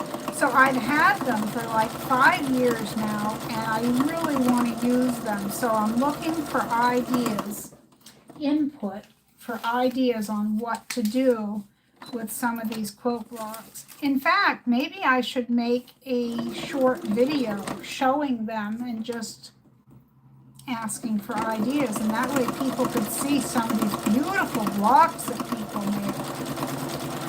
There are a few that have issues, and by issues I mean the person was probably new to sewing, but some of the stitches are loose, like maybe they played around with their settings on their machine or something because either the bobbin or the top stitch was loose and stuff. So there's some of those that I can use, but they're going to take a lot of quilting to make sure everything stays in place. Okay, I just need to clip these apart and press, and I'm done. Woohoo! And I will show you guys as soon as I'm done.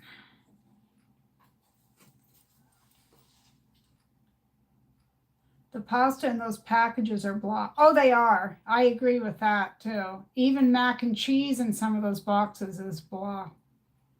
I agree. Like, there's not enough salt in the world to make it taste right, you know, because the boxed mac and cheese, I've said it for years, it tastes like something is missing from that pasta, but salt doesn't fix it. Like you would think, oh, that will help a lot, but nah, not so much. All right.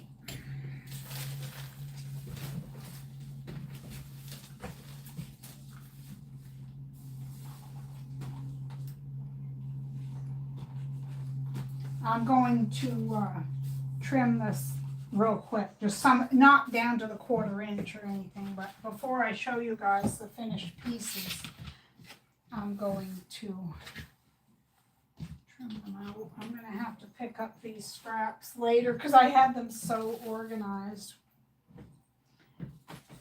Let me get you guys over here. Let's see. I'm going to trip over my chair here. I have the the ironing board down so low, but I had it to hold those things while I grabbed onto them.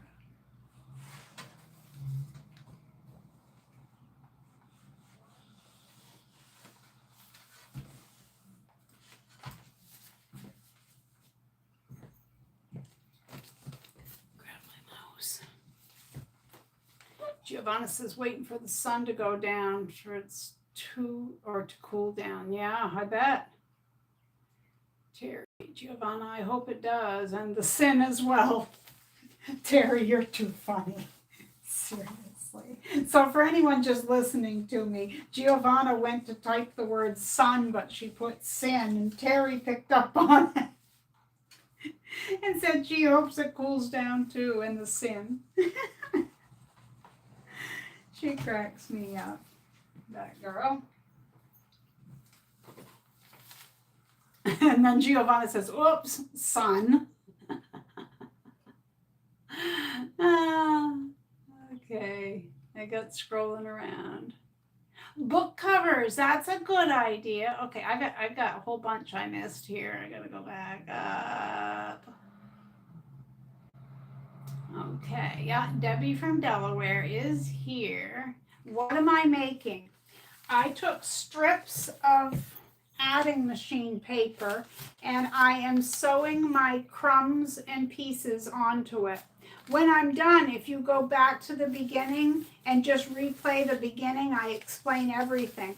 Basically, it's a way to take your scraps, you sew them onto this, then you tear the paper off the back. But it helps you stay in a straight line, as well as they're all going to be the same size, you know.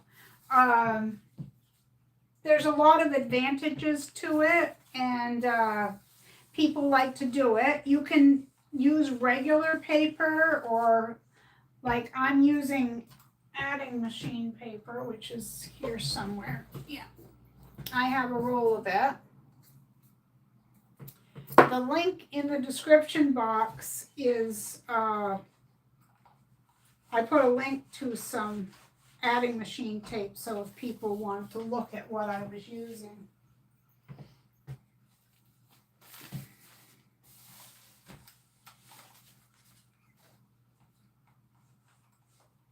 So when I get done making these, I can use them for most anything. Tote bags, zippered bags. Let me see if I have my zippered bag up here. I think I do. I say that. I thought I had it in here. Anyway, it's called a wide open zippered bag. And I might use what I've just put together to make that. I'm going to bring you guys over here. Keep moving you around. Don't mean to make you dizzy. It is getting warm in here. Oh, and Terry, Giovanna, I know some of you that are here saw when I had these cut out. These are going to be the open wide zippered bags. I have 5 of them here, okay? Well, last night I squared them up because, you know, they were quilted. They needed to be done.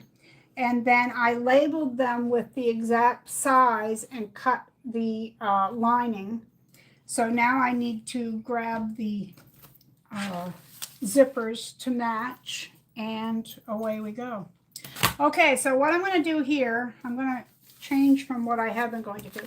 These I cut at 20 inches. You can cut them at any length you want, okay? I cut mine at 20 inches, but you do whatever you want. I think this is a good manageable size. What I'm going to do now is I'm going to put this side face up, and I want to trim a 1/4 inch over to the edge. And if I could point my phone down at it, I mean, I guess I can. I just can't really tell what you can see. Kind of. Okay, well, kind of. You can see more than what you could. I'm just going to line it up. I need a new blade in this, but it might do it. I don't want to cut my curtains. I almost ran into my curtains there. Okay. So I'm trimming 1/4 inch out from the edge. Now I'm not going to take the paper off right now, but basically you would just do that. It comes right off, okay? So you could attach all these together and make one long line, which a lot of people do. But where I'm going to turn this into bags, I'm going to make a few more, and I'm not going to sew them end to end. I'll probably do them side to side. So I will talk with you while I do these, but aren't scraps beautiful? I mean, seriously. All right. I have a stack of quilt blocks as well. I make some into wall hangings as they fit in small spaces. Nice to display.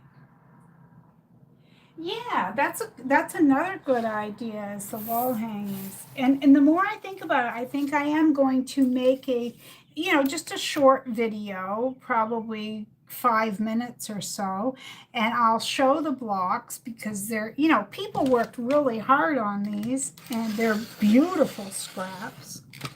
That would be, I think, an interesting video. I don't know, maybe somebody would watch it. You know what's funny, speaking of videos, I was on YouTube the other day and I refreshed my feed because there wasn't anything on there that was interesting to me. And my short video came up that I put out the other day, the live highlight. And so I scrolled past it. I've seen it. I made it. I was there. It looks like that thing right there. I'll show it to you. My mom made me this in 1992. Quilts. I love quilts. This isn't like, I mean, she paints. This is basic, just some lettering, but she was always making stuff, and I've had that. A friend of my sister's made this. Let me show you guys close up. Hopefully you can see it because it's front-facing camera, so I can't tell what you can see, but it's a beautiful cupboard with quilts in it. Anyway, my mom has done a lot of different artwork through the years, and I have another thing over there that I'm going to have my husband put that up. I can't reach. Anyway, yeah. I do think I'm going to make a video showing those quilt blocks and then saying, because some of them I have an idea of ways I could use them, but other ones have issues, whether it's they don't match or the stitching's loose or something, but I could probably fix a lot. I just need to figure out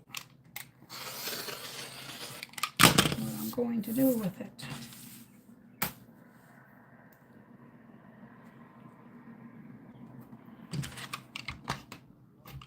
I didn't think about the ends being a 1/4 inch.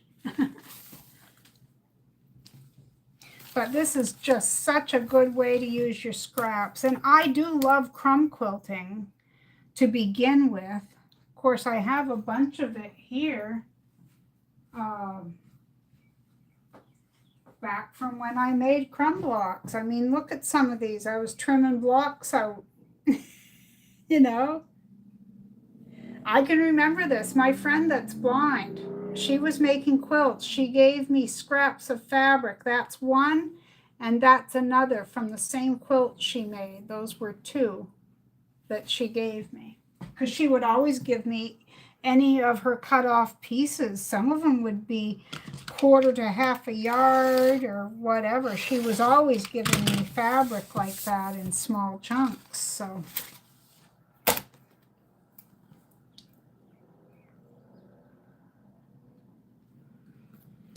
okay, I only have 2 more to trim after this.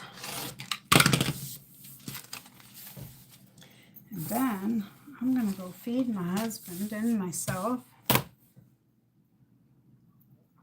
And if you're wondering, no, he doesn't cook. Some people, don't. I get. He could probably keep himself alive if he needed to, but since he doesn't need to, I do the cooking. Yeah, Terry, another thing you missed was the ex-wife story.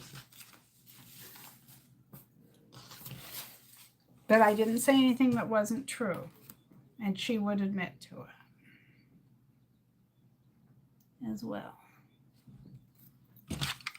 I'm sorry, guys, I can't see the chat right now, so it's so small on my phone that I can't read it. Oh, I see somebody wrote, that is cute, such treasures.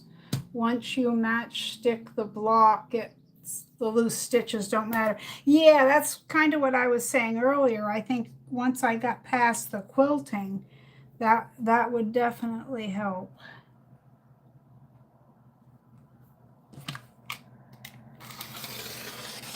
So I would definitely, you know what I mean, Giovanna? I'd have to match the block to the project. You know what I mean? Okay, so there are a few that don't quite go to the end, but the other end is okay, and I'm going to call it good because, you know, I've been at this 3.5 hours. Anyway, there's strip number 1, strip number 2, number 3, number 4, number 5. Look how close I came to the end of that one. About 1/8 of an inch. This one needs another piece. So I have 6 strips of 20 inches. There we go. So again, if you go back to the beginning, if you missed it, I did tell like the width of this and some other things. There's a couple of links in my description that would show you this, as well as that stuff that I mentioned called scrap tape. It's not anything I'm interested in, but you might be. It's a water soluble thing. You can attach stuff, I guess, in the same way. I really don't know a lot about it, but this is 2 1/4, and that scrap tape is 2.5 inches. So, but anyway, this has been fun, you guys. I'm going to read over. Oh no, my daughter wants to come over. She has more alterations for me to do. I told her to stay home. Joking. She's always welcome. Aw, thank you, Quilt Squirrel. I don't realize your name, or I don't recognize your name. Realize. Are you new here, or did you just use a different username than normal? She says, love it. The scrappiness makes my heart happy. I love scraps. I love scraps. Like, the scrappier, the happier. I should have it printed on a t-shirt. I'm with you. I will rewatch, says Giovanna. Oh, you're sweet, even though you were here for the whole thing. We had a lot of good conversations today, guys. Beautiful colors. They're wonderful. Thank you. I love your prosperity hens. Yes, Lisa made those for me. Yeah. Show you the dust on my thing. I want to show you this other thing that my mother made. It's in behind the lamp. I'll have to shut the lamp off here. I'll get over there, I promise. But it says, a quilt is like a blanket of love. And it just keeps going around the little blue and pink squares. A quilt is a blanket of love. A quilt is a blanket of love. She did that for me. She painted that. But the stuff, I hope you can see it. Like I said, I have to flip the phone a separate way than where I am. I can't see. All right, everyone. Thank you so much for hanging out. It was so fun. I hope you enjoyed it as much as I did. And I will see you guys on Wednesday. Whew, warm. I'm going to turn that fan on. It'll be my fan. And Terry, thank you for adminning and modding, or whatever you want to call it. I just want to finish altering this glitter gown. Although it is beautiful, I want it to go home. Yeah, you're what I would call over it. It was fun. While it lasted, it was fun, but you're over it. And I understand that. I do. Bye, Butterfly Queen. Oh, Jody, I'm going to try to remember your name. I'll write it down, but it might take me a few times. Are you new here? Or have you just been like a lurker, maybe? Because I didn't recognize your name, but I love that Quilt Squirrel name. All right, let me scroll back. That is beautiful. Thank you. Oh, Nancy likes it too. Nancy says, I love the name Quilt Squirrel. Yeah, that's really cool. I like that. Well, okay. Yes. Everyone take care. I really enjoyed myself. I hope you did too. And I'll see you next time right here at Marie's Scrappy Creations. And remember, what's that? Be kind out there. The world needs more of that. That's right. And I'll see you next time right here, Marie's Scrappy Creations. Emily's finishing putting patches on a jacket. Awesome. And Jody said, enjoy your day. You actually sent me stickers once. Usually just watch. Good to have you here. Thank you. I would have given you the happy dance if it was your first time here. Anyway, thanks so much, everyone. Great time. Thank you for your participation. It really makes a difference. Take care, everyone.